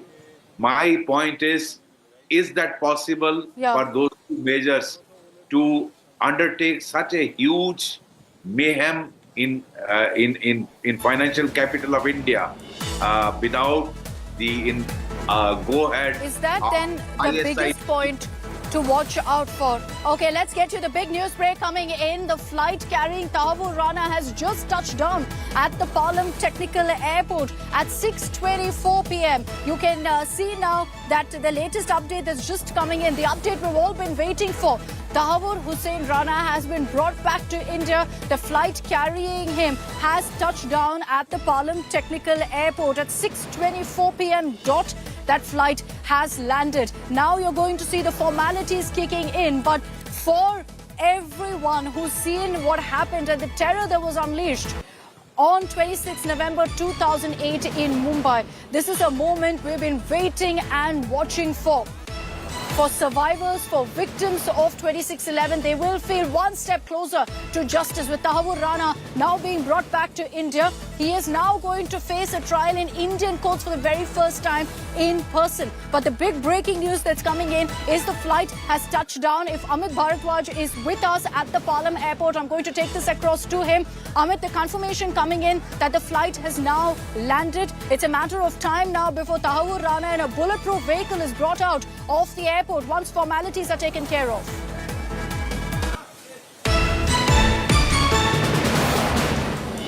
All right, don't think Amit is with us. I'll take this across to Shivani in the meanwhile. Shivani, now you'll see the formalities kick in, and after that, we understand that Tahawwur Rana will be brought into the NIA headquarters. Next step, perhaps, is the formal arrest of this terrorist. Certainly, Akshita, now the next step will be taken ahead, that the formalities of his coming out of that aircraft, leaving this airport and then coming to the NIA headquarters. So between his journey from the aircraft to the NIA headquarters, there will be a set of formalities that have to be taken into account by the agencies out there. There are some officials of the NIA who are already traveling with Rana on this aircraft. There are some officials who are waiting for him at the airport to place him under arrest, and the medical will be done as a procedure. This is a very high profile and a high sensitive extradition case that has been done together by the United States and India. So all the protocols have to be followed in a very diligent manner, Akshita. So it might take a little more time for him to come out of this aircraft and to be at the NIA headquarters. That's what we are picking up from our sources. And the NIA headquarters is already ready with all the security circles in line for Rana's details that you've been able to pick up on whether there's a possibility of Tahawwur Rana being brought first to the court? Shivani, if you can hear me, is there any update on whether Tahawwur Rana will be taken to court first? Akshita, see, there is a possibility he can be taken to the court or he can be taken to the NIA headquarters. There is no clarity because of the security reasons. The authorities have not disclosed much details of this process that will be taking place out here. There are possibilities that he might be taken to the court first. There are possibilities that he might be brought here at the NIA headquarters. We'll have to wait for more details and more updates as it happens. But the breaking news is that Tahawwur Rana is on Indian soil, and very soon he'll be placed under arrest by the NIA officials to take this investigation ahead. Okay, so big breaking news that's coming in is that Tahawwur Rana's flight has landed. The man, the 2611 terrorist, the plotter, the mastermind is now on Indian soil, will face trial by Indian courts, will pay the price for the 2611 terror attacks. Let's be very clear. Tahawwur Rana has blood on his hands. He has the blood of 166 people who died in those terror attacks on his hands, and he's finally going to be paying the price. It's been a long wait, Gaurav, for this moment. You've tracked the trial that took place in Chicago back in 2011. You, of course, were there during the 2611 terror attacks as well. It's been a long wait, but now, of course, the focus will be on ensuring speedy justice. We have a mountain of evidence, as you pointed out, but do you think, Gaurav, the biggest nail in the coffin as far as this investigation is going to be who in the Pakistan army, who in the Pakistan ISI was involved? You know, Akshita, this is the biggest catch for India when it comes to 2611 Mumbai terror attacks, one of the biggest terror attacks on India. Do keep in mind, this man, Tahawwur Hussain Rana, was aware of that entire terror plot from 2005 itself. So 2005, he and David Coleman Headley started plotting various sites in India. According to National Investigation Agency, the NIA, they said that these people were tasked by Hafiz Mohammad Saeed and Major Iqbal and others of Pakistan Army to recce various places in India, not just the Taj Hotel or the Oberoi Hotel or the Chhatrapati Shivaji Terminus or plant a bomb in a taxi. Across the India, they had to inflict 1,000 cuts on India. So they carried out recce in various cities. He knew the entire plot. He had cultivated people in India from 2005 onwards. He was keeping in touch with people in India. He set up an office in Mumbai for David Coleman Headley. Some elements in India provided funds for David Coleman Headley to move around, and those were arranged by Tahawwur Hussain Rana. He had a network in India, as did David Coleman Headley. He hired people in Cochin. So there are many aspects of this investigation. This is the first time that Indian agencies would be interrogating him directly on our soil and in detail, not through FBI, not through second source information. Authentic information will come in about the source, the enemy across the border and the enemy within, as one of the investigators told me. And all of that will be very crucial, Akshata. Yeah. The first agency that will be interrogating him is the NIA, and I'm standing here at the NIA headquarters where there's huge security, entire area completely barricaded off. I want to bring in Amit Bharadwaj quickly for an update from the Palam Technical Airport where Tahawwur Rana is currently. We understand formalities could take a bit of time, but Amit, get us a sense of what's happening there. I'm sure security has been ramped up and we're expecting that Rana be brought out in a bulletproof vehicle. Right, Akshata. The security at the Palam airport facility has been tight since morning itself, and the Delhi police team, the SWAT team, the para forces, everyone was lined up. Each and every team which has to work in tandem have been on the standby since morning, 7 a.m. to be specific for Delhi police's, Nyayik Suraksha Vahini, the special wing which has been given the task of transporting Tahawwur Rana from the airport facility to the NIA facility, from where the third phase of today's work will be done. But for our viewers' understanding, the flight has just landed at the airport facility in Palam, and after this, the moments after he will land on the Indian soil, NIA officials will put him under arrest. So that will be the first and topmost priority of the NIA to formally arrest him. So far, he has been extradited from US by the NIA team, but the moment he lands, this team lands on the Indian soil, the NIA team will be putting Tahawwur Rana under arrest, and after that, a lot of paperwork also needs to be done. So once this process is over, second part of the entire mission will begin, that is safe, smooth and secure transportation of Tahawwur Rana to the NIA facility. And as you were also mentioning, it will be done in a bulletproof armored vehicle of the Delhi police, and it will be guarded by the SWAT commandos, the CAPF personnel, and the entire route has been already secured by the Delhi police for this seamless and secure, safe transportation of Rana. And that's evident here also where I am at the NIA headquarters. Huge security, nobody being allowed past the barricades. The entire road stretch, usually bustling with activity, completely closed off and blocked right now. So no civilian movement allowed here. Even for me to come in here, I had to show my ID cards through multiple layers of barricades to be able to enter right up till this point, right outside the NIA headquarters. Where will Tahawwur Rana be spending the night? In all likelihood, and again, the reason we're speculating is because there are no concrete details being given by agencies right now for obvious reasons, for security reasons. But we are being told that there's a possibility that Tahawwur Rana could spend his first night in India right behind me in the NIA headquarters, which also has holding cells. Now, one of these cells has been completely sanitized. We're told only a handful of officials will be allowed anywhere close to, in fact, that particular holding cell.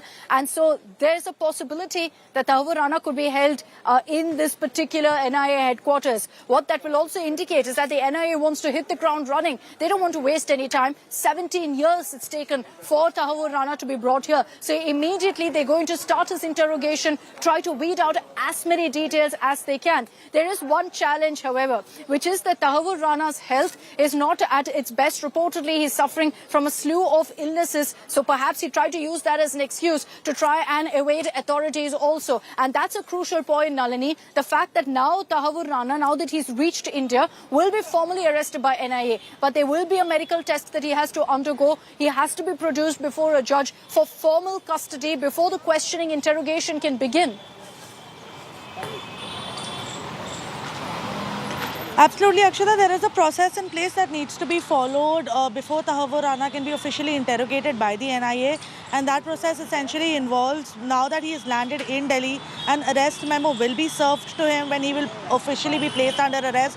Along with that, the charges that he is going to face, for which he is officially being arrested by the NIA, are also going to be explained to him at the time of the arrest. So all of those formalities will take place, whether that will take place at the airport itself so that he can officially be under arrest when he is being transported from the airport to the NIA headquarters, or will they wait to reach the NIA headquarters, which is a far more secure location, to complete all the formalities, something that we are waiting and watching for. Along with that, there's also going to be a medical test. There are two reasons for why this medical test is important, Akshita.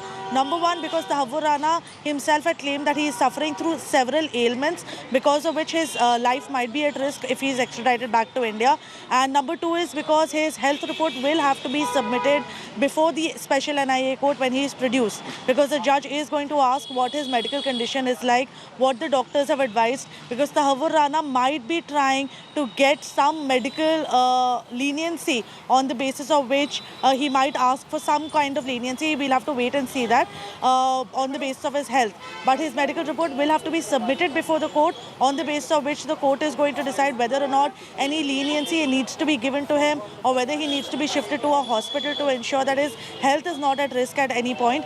So all of those aspects will be taken into consideration by the court itself after the health report has been submitted. And after these formalities are done is when NIA will be asking officially for the custody of Tahawwur Rana. Now, the way that the case has been progressing, we are expecting for the NIA to seek the maximum amount of custody, but as to whether or not that will be actually granted by the court is something that we will know only once the proceedings before the NIA court are over and the order has been pronounced. And very clearly the evidence against him, Nalini, and you've gone through some of the evidence that's been provided in that court in the United States of America and all the way up to the Supreme Court of the United States of America. The agencies have a mountain of evidence against him, against his direct involvement in 26/11 Mumbai terror attacks, in which Americans also lost their lives. So it's not just Indians who were killed. Jewish people were killed, Americans were killed, Europeans were killed. This man is an international terrorist who India is finally bringing to justice. That's an important point that's coming out, Nalini.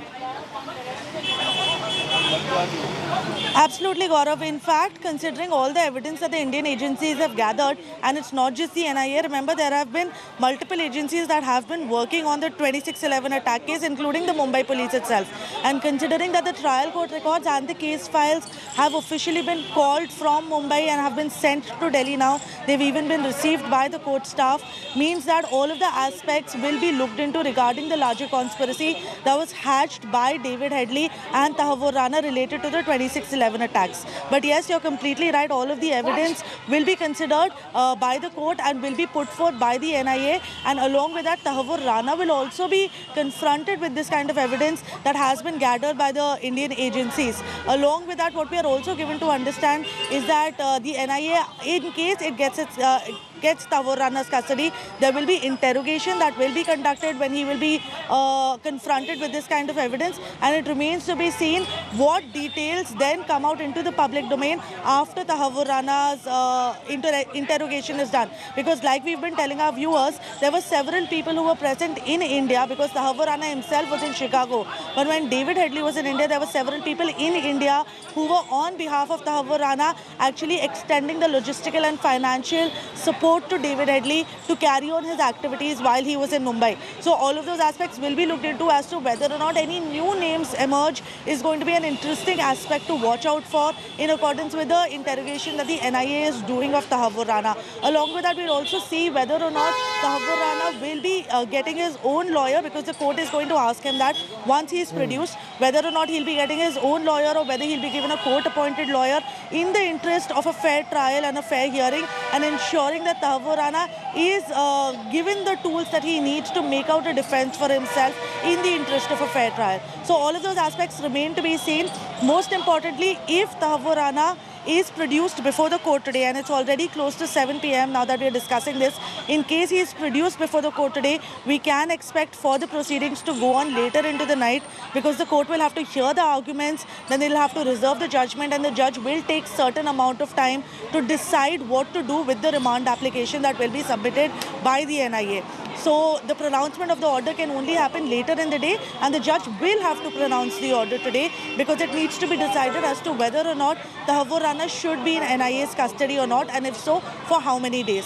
So all of those aspects are something that we will expect only in the coming few hours, once Tahawwur Rana is brought to the NIA office, and then once it's decided whether he'll be produced before the court physically or virtually. Very, very important day for our country today in India's quest for justice in the war on Pakistan state-sponsored radical Islamist terror. Because remember, this Pakistan army doctor, Tahawwur Hussain Rana, he may have been a deserter, he may have been living in Canada, but it was on the instructions of his masters in Pakistan that action was being carried out. And those are live images, and I want to put them out full screen for you. Live images that are coming out from the NIA headquarters, where you see police being lined up and in numbers. This is the NIA court in Delhi. So this is where Tahawwur Hussain Rana is likely to be produced. Due process of law will be followed. Watch these images carefully. The police, both women personnel and the male personnel, they're lining up on the either side of that axis. Somebody may try to bump him off, and the Pakistanis could well do that. Why? They don't want the truth about Pakistan's involvement in 26/11 to come out in public domain. And Nalini, that is why I'm told that this access is blocked for everybody else. The NIA vehicles will just come here. This entire area has been sanitized. Only the police personnel and court orders, court officers will be there, so that it's in total, isolation. This man is produced before the law. This is a case the world will be watching, Nalini. Well, Gaurav, for the understanding of our viewers, usually all cases that the NIA is investigating and all cases ongoing before the special NIA court are all in-camera proceedings, especially because they have something to do with national security or some sensitive issues, which is why they're all in-camera proceedings. What that means is that no media or anybody who's not directly related with the case is allowed to be in the court during the proceedings, and only selective, limited details regarding the proceedings in the case are released into the public domain, sometimes only the final order, without giving any insights into what kind of arguments were made before the court.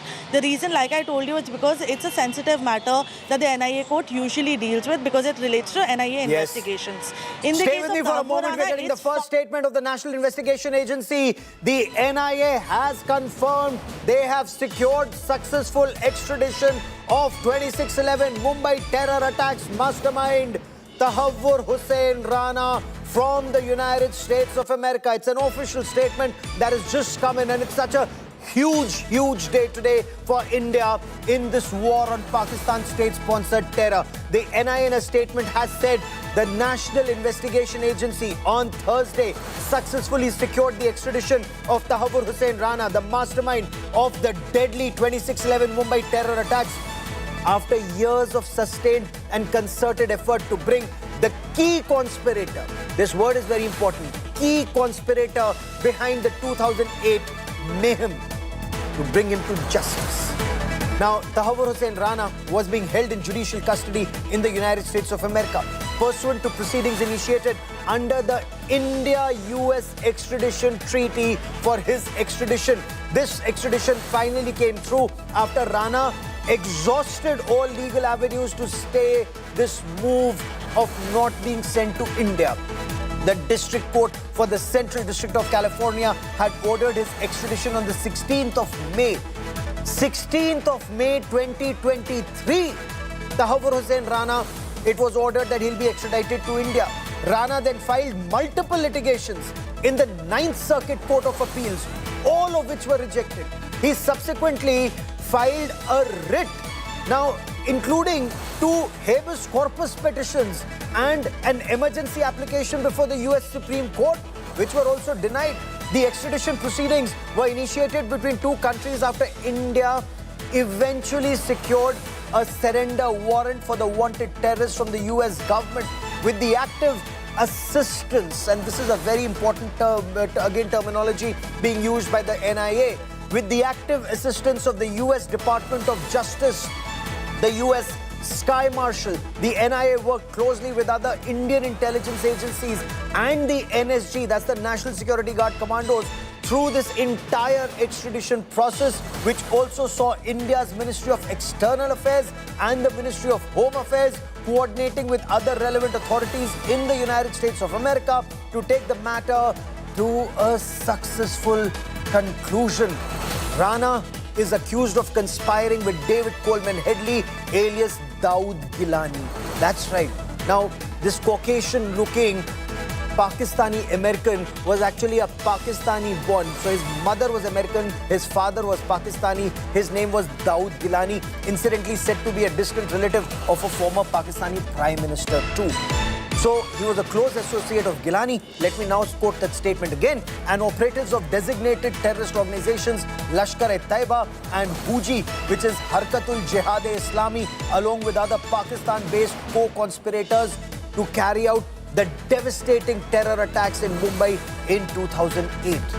A total of 166 persons were killed and 238 injured in that deadly terror attack.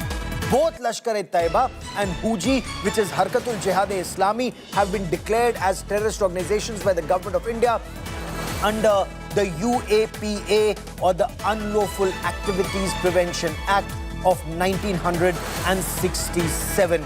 It's a very detailed statement that's been put out by the National Investigation Agency, because do understand, it's a very big day for India. In a moment from now, we'll also play out a statement made by then Chief Minister of Gujarat, Narendra Modi, who was very unhappy and upset at that time when Rana had been let off in that FBI case in Chicago. But India relentlessly pursued this case, and especially after Narendra Modi became Prime Minister, he made it a point that Government of India will pursue this 2019 onwards. National Security Advisor Ajit Doval, he's pursued it relentlessly through government agencies, and now finally that effort is paying off. And I want to quickly bring in Ashutosh Mishra, who joins us from Tihar prison for more on this. He's of course outside the Tihar prison. And Ashutosh, I believe there's a special cell that's been prepared. There are those barracks where high-profile terrorists and under trials are kept. That is where this terrorist is also likely to be lodged in case he's given judicial custody. But if he's in police custody or NIA custody, he remains at NIA headquarters. That's one of the most safest, secure cell that the NIA has within its headquarters, which is guarded by the central forces. And yes, you rightly said that after the investigation is completed, after the NIA is able to file a charge sheet, and all other the agencies get the desired information and the intelligence input that could be potentially used by them to avoid further such kind of, Pakistani, these attacks. Clearly, we know that there is a high protective cell. The barracks are made within, and it was India Today to tell you that a couple of days ago we had this information that not only Tihar jail in Delhi, but also Arthur Road in Mumbai, Yarwada jail in Pune, all these jail authorities were told to prepare a high security barracks, because as we know that in terms of investigations, the most wanted terrorists that India has captured, India has got extradition, but subsequently when it comes to the intelligence inputs, what is happening in Pakistan, how he has been cooperating with different agencies, and so far clearly who all have been backing up, and whether there was even long-term plan by these the Pakistan's ISI and other such terror organization. That will be very significant information and the intelligence input that our agencies would be able to gather during the questioning, the interrogation, and that makes him a really high valuable asset for these agencies. Yes. So his security will be paramount, and this is also the justice and the nature of India, that we even will give him the legal aid. He will be protected, he will exercise all his legal rights, and then I will make sure that all these strong case that we have against Tahawwur Rana, he will be convicted by the court, and then the court will announce his final fate. And till his last breath is for sure that here right behind me in Tihar jail, Tahawwur Rana will, take his last breath. Even if it is a capital punishment, or he will be behind the bar for his lifetime, but all his fate will be written off here right behind me at the Tihar jail, Gaurav. Oh, absolutely. And Shivani, Nalini and Akshita are with me on this broadcast. And Akshita, you were speaking to survivors. You've been speaking to officers in the NIA. What's also extremely crucial, the man who heads the National Investigation Agency today, Sadanand Date, he was the additional commissioner of Mumbai Police during 26/11 Mumbai terror attacks. And when I'd interviewed him, after that operation at Kama Hospital, it was crucial. So these Mumbai police officers, Akshita, they didn't have adequate weapons. They didn't even know the kind of attack that was taking place. They thought it was a gang war initially, or some gangsters had opened fire at Cafe Leopold. But these terrorists had assault rifles, and the way they opened fire, they attacked the police through a hail of bullets. The police fired back, trying to save people who were at that Kama Hospital, nurses, patients, their relatives. That officer today heads the NIA. So he knows what Tahawwur Hussain Rana and these Pakistani terrorists did. He knows it like the back of his hand. He braved it, Akshita.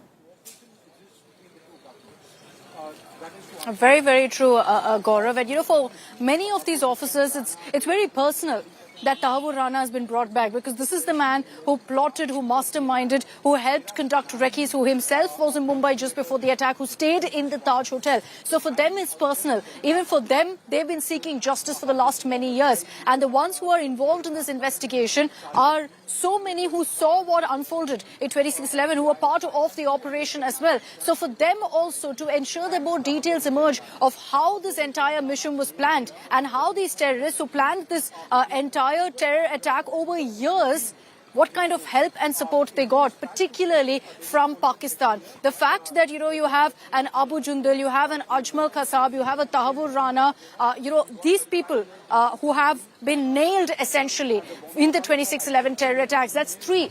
There are so many others, Gaurav, who were involved, in names of which we've been displaying on our screens constantly. The NIA will be looking at digging out those details. So the LET commanders, the ISI moles, all of them who were involved in these terror attacks. 17 years on, it's extremely crucial, Gaurav, for India to nail the Pakistan role, which is why right now you have statements coming in from Pakistan saying we have nothing to do with Tahawwur Rana. For obvious reasons, they'll try to distance themselves because he's going to sing in custody. The officials will ensure that he sings in custody, names and shames every single terrorist, every single officer, supposed officer in the Pakistan Army and ISI who was involved in these terror attacks. And there's one thing that our viewers, they know about this, but I just want to remind them, Shivani, look at these Pakistani terrorists and terrorist supporters. When he was in America, when he was safely back in Chicago, when he was watching those images of 26/11 Mumbai terror attacks, as all of us were worried and shocked at the terror unfolding, he was celebrating his success. 17 years later, when he was being sent to India, he was crying. He said, I'm a Muslim of Pakistani origin. I'm ex-army captain of Pakistan Army. By sending me to India, you'll be signing my death warrant. So this man tried every trick under the trade, every trick to avoid being sent to India. And yet, he's lost. India has won. Shivani. Gaurav, Tahawwur Rana tried all tricks. He tried all kind of acts to evade this, to escape this extradition. But ultimately, he has to face justice in India. He is in India. The day the terror attacks happened, he was celebrating in America. But today, Indians are celebrating this moment when the perpetrator is on the Indian soil. And very laughable excuses that have been made by Tahawwur Rana that India, he would not be safe in India because India is not safe for minorities. So all these excuses he made to avoid coming to India, to avoid this extradition.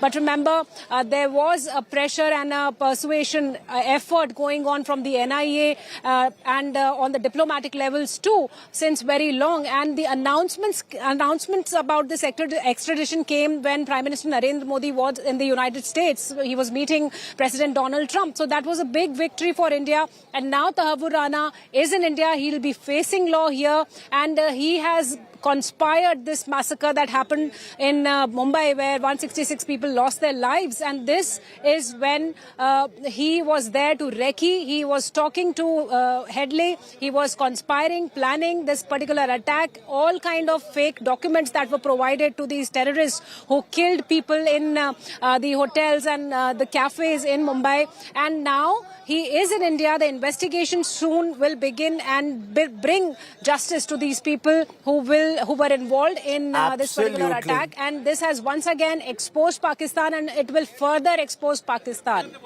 You know, India today has the finest team of reporters on ground. I have Nalini Sharma standing by at the NIA court. Shivani, Akshita, all our colleagues, they've been tracking the story not just through the day today, but through several days. And we will get you much more on this big story as India's most wanted terrorist for the 26/11 Mumbai terror attacks, Tahawwur Hussain Rana of the Pakistan Army earlier, living in America and Canada, is finally brought to India to face justice. A quick break.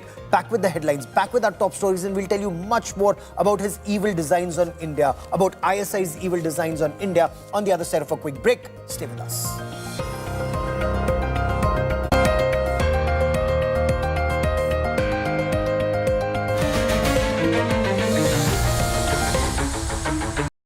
From a Vienna-based aircraft charter services. It took off from Miami in the US on Wednesday at 2:15 a.m. local time. It reached Bucharest in Romania at 7 p.m. local. It took a pause of almost 11 hours, and 6:15 a.m. local on Thursday, that was earlier today, it left for New Delhi. As we speak, the aircraft is hovering over the airport. It is now at 4,425 feet. So you can expect the aircraft to land in moments from now, maybe 10 minutes max. So that's the key accused, the key plotter, the Pakistan-born army deserter, Canadian citizen, Tahawwur Hussain Rana, about to land in New Delhi.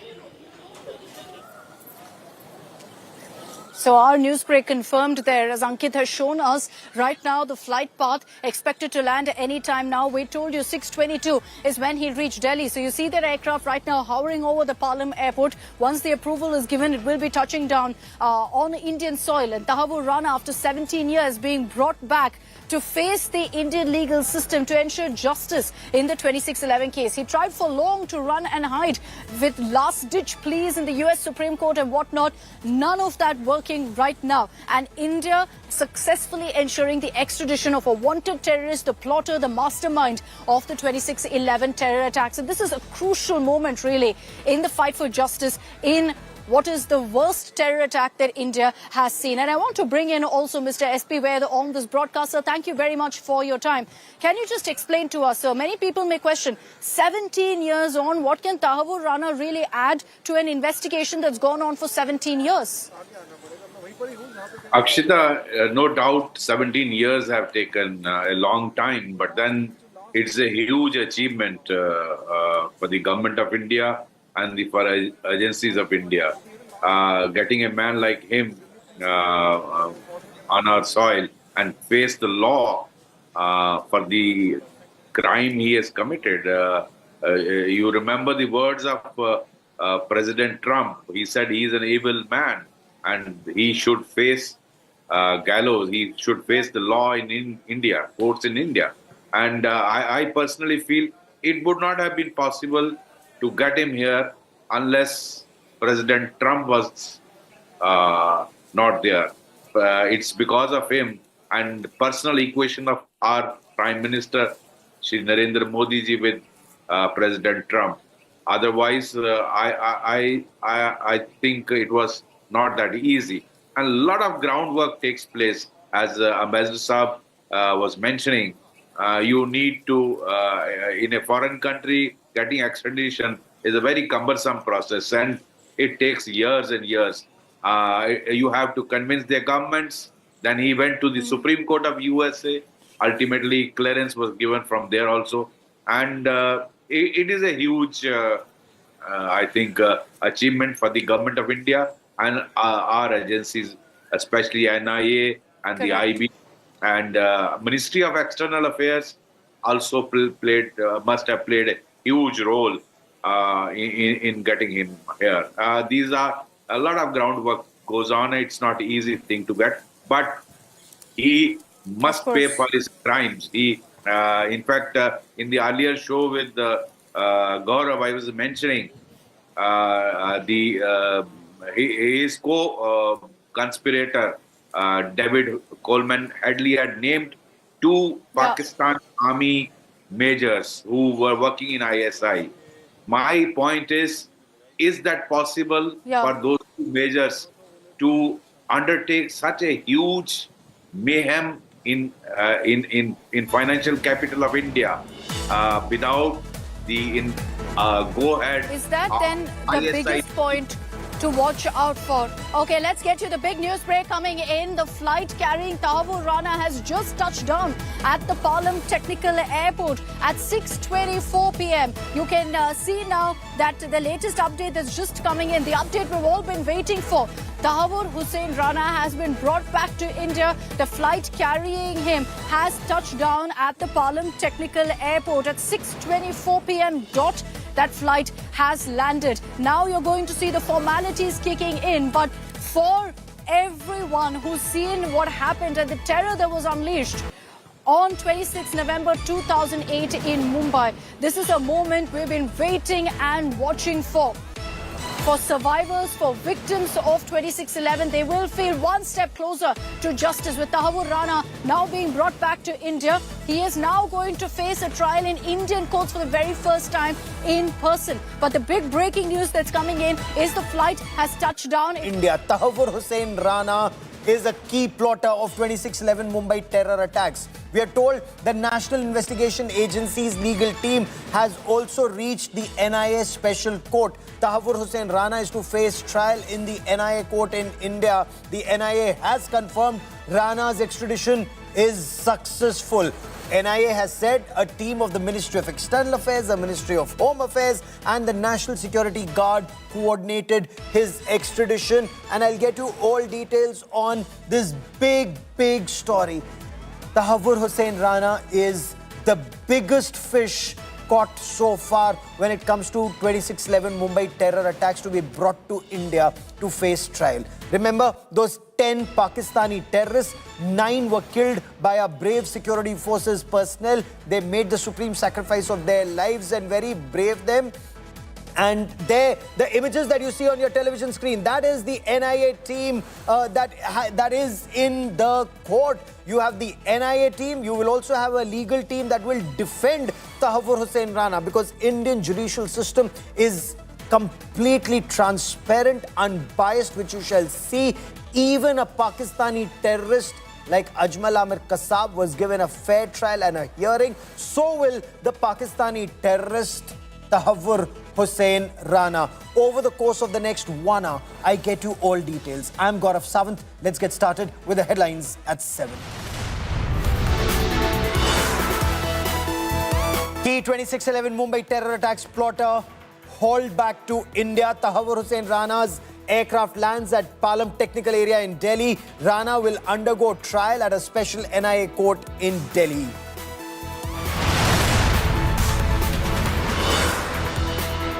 Mega scoop on NIA's Rana terror probe. Lens also on Hindu terror bogey by Lashkar-e-Taiba's death squad and ISI. 10 Pakistani attackers wore Kalava, the sacred thread which David Coleman Hadley took from Siddhivinayak temple, and had fake identity cards with Hindu names.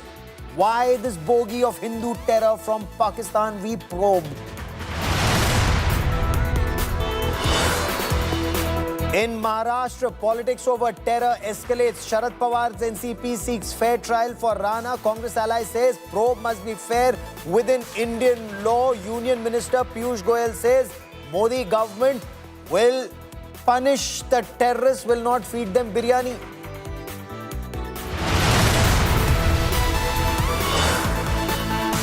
Survivors who escaped Lashkar-e-Taiba's death squad in Mumbai recount tales of absolute horror. Those who live to tell the tale seek death sentence for Tahawwur Rana.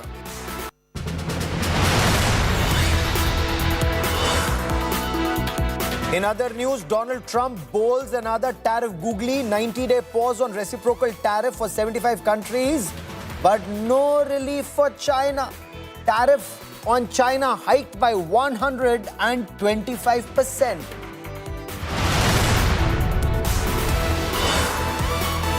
Big India Today impact story. Day after Haryana's Beti Bachao expose, doctor behind the sex determination and female feticide is suspended.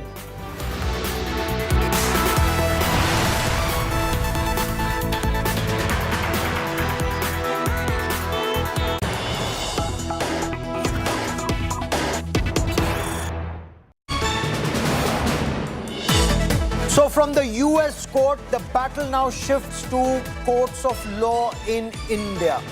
In the United States of America, Tahawwur Hussain Rana, right from the district court all the way up to the Supreme Court of the United States of America, had tried every trick in the trade to avoid being extradited to India. And in the end, he used the Muslim card. He said he's a Muslim, he's of Pakistani origin, he's ex-Pakistan Army captain. So if he's sent to India, it's akin to signing his death warrant.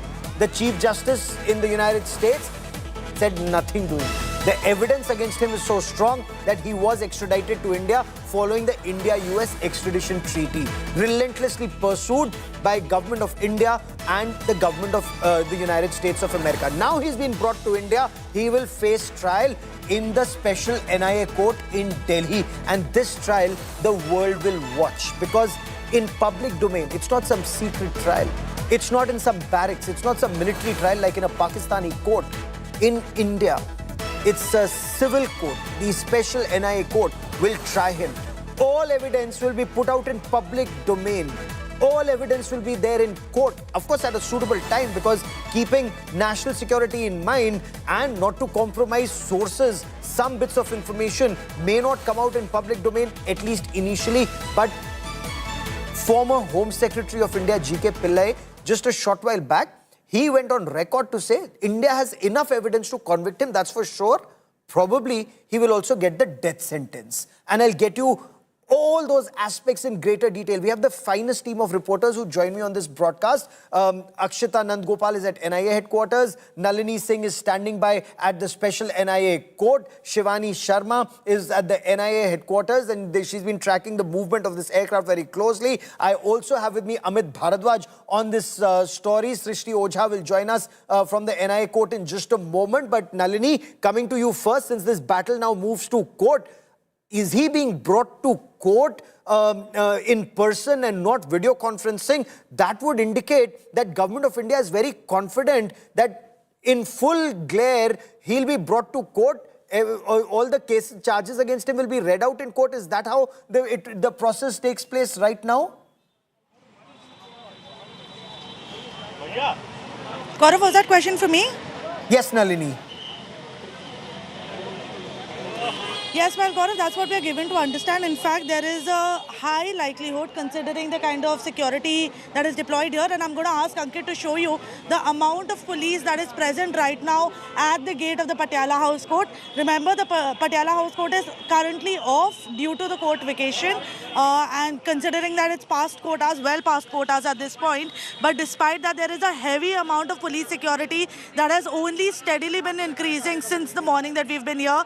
And looking at the number of police officials and the kind of arrangements that have been set up here, we're given to understand that there is a very high possibility that Tahawwur Rana actually might be brought here in person. Of course, nobody is ready to confirm that at this point, considering the fact that it's a sensitive matter and he's a high security prisoner. So keeping all of that in mind, his movements will be confidential at this point. But looking at the arrangements, we can make an educated guess that we can expect him to be produced here physically.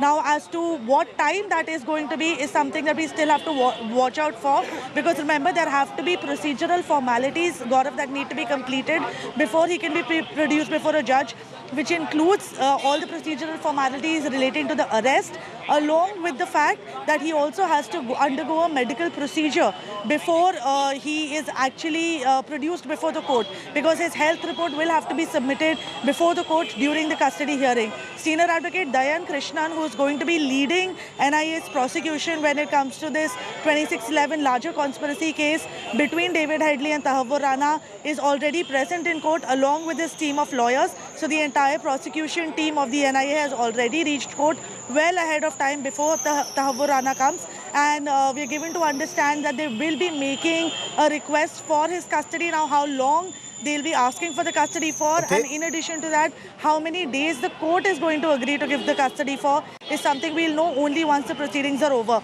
Gaurav, like we were telling our viewers earlier, we can expect a little bit of protracted hearing before the court, because once he is produced, the judge will conduct all the proceedings, all the arguments will happen, where the NIA prosecutors are going to be given a chance to give reasons as to why they want his custody and what they plan to do during the days when he is in their custody. So all of those details will have to be explained to the judge, because it's only on the basis of that the judge will decide whether or not, in fact, the custody should be granted. And after that, the judge is going to take some time to pronounce the order.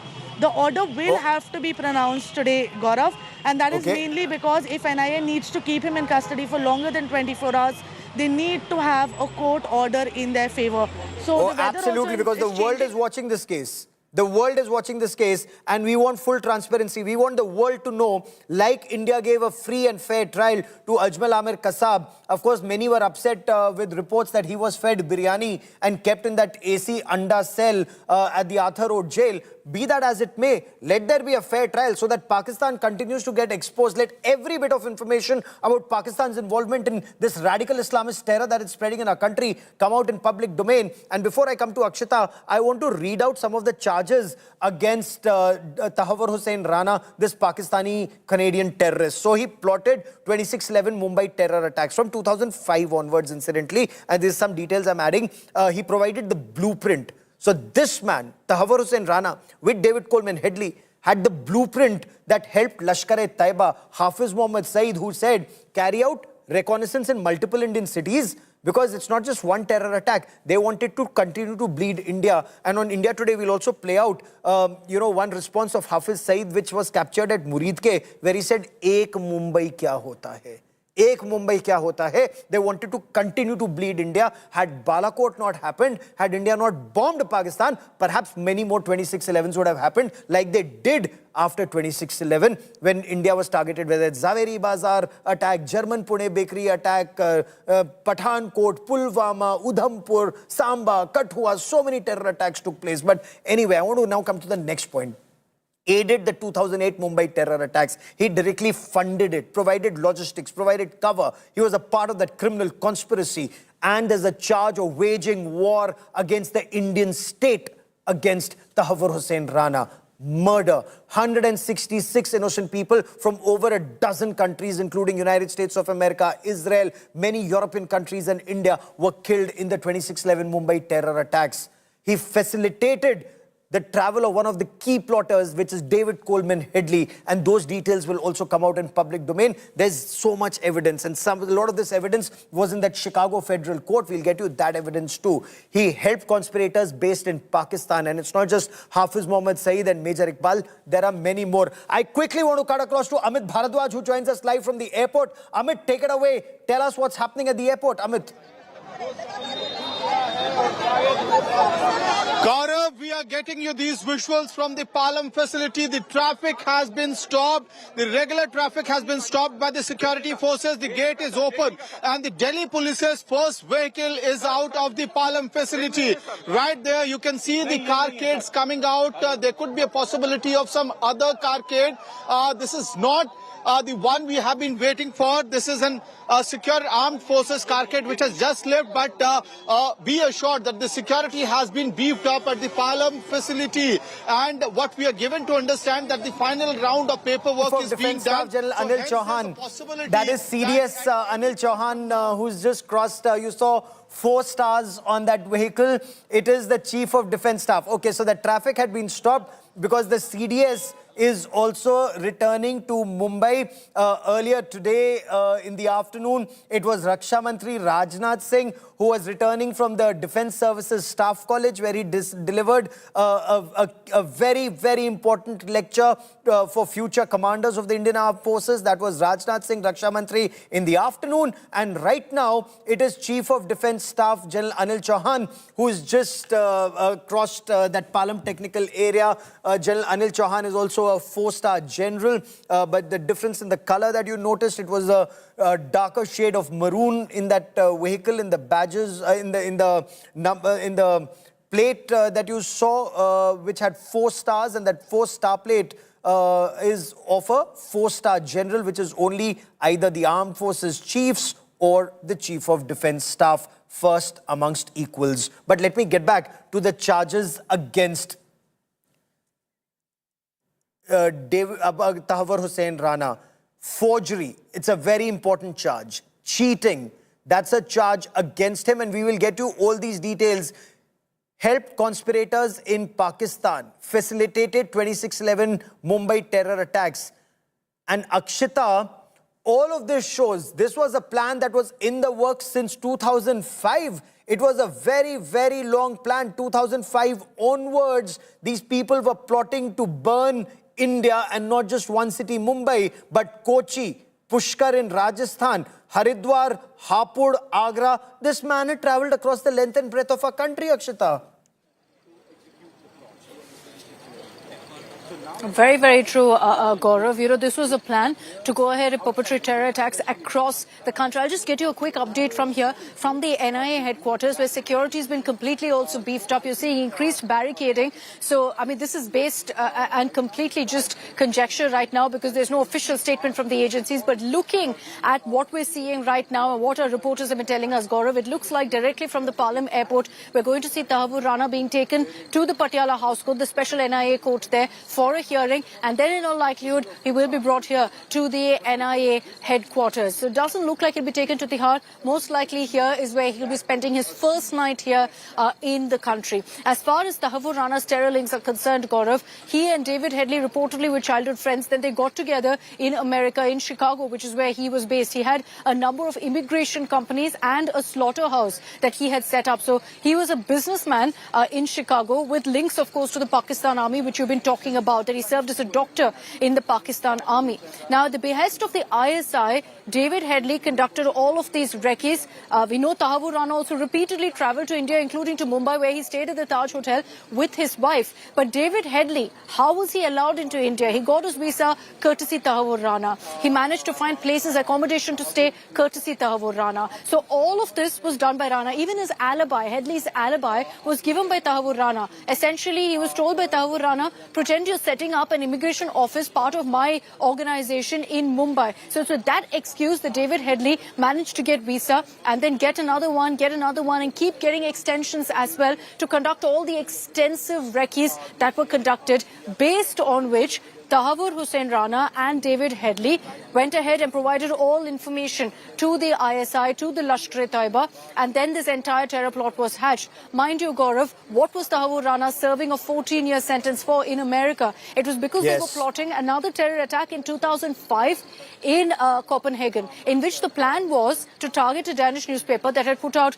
a cartoon on Prophet Muhammad, to behead employees and to put out the severed heads out on the streets of Copenhagen. Just think of really what kind of terror attacks and what monsters these men were. And that's why it's so important really that Tahawwur Rana be brought to book. It's not just for Indians, but for so many people world across, because Rana was involved in terror attacks, masterminding terror attacks across the world, globally.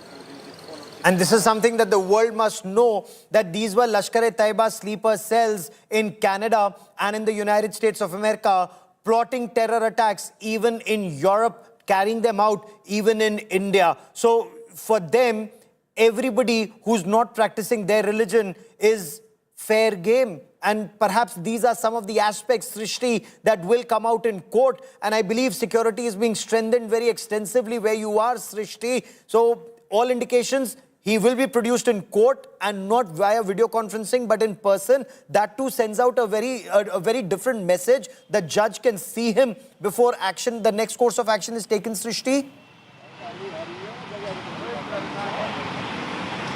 Well, Gaurav, the entire day we've had to deal with the speculation of whether he'll be produced before Patiala House Court or he'll be produced virtually. The security, the major intense security deployment that we have seen both inside and outside Patiala House Court is clearly indicative that there's a possibility that in most likelihood he will be produced physically before Patiala House Court. All the media persons were also, including everybody present inside the court premises, were asked to walk out, leave the court. We're standing right outside gate 1 of Patiala House Court. Straight from here to the left is the courtroom where is court of the special NIA judge, which will hear the case against Tahawwur Rana. We've also seen the entire legal team that will be representing the prosecution, the National Investigating Agency, enter court a while back. We spoke to them, India Today spoke to them on camera. We tried to get a reaction out of senior advocate Dayan Krishnan over the successful extradition of Tahawwur Rana. Even though there was no response, they have gone straight to the courtroom for the hearing. Yes, there is still a possibility that in case NIA wants, they could still make him appear virtually while his the NIA's legal team is present before court. However, seeing the police deployment, it does not seem very likely. But as we know, it's a very sensitive, high-profile matter. Things can change at any moment. Once the court hears the matter, as the legal procedure goes, post his arrest and his medical examination, he has to be produced before the concerned court in 24 hours. NIA will have to tell on what grounds it is seeking Tahawwur Rana's police custody. What are the arguments that NIA will put forth is something that will be very crucial. Gaurav. I want to bring into this conversation Professor Brahma Chilani and Ambassador Rajiv Dogra, two top analysts of our country, amongst the finest and those who understand the Pakistan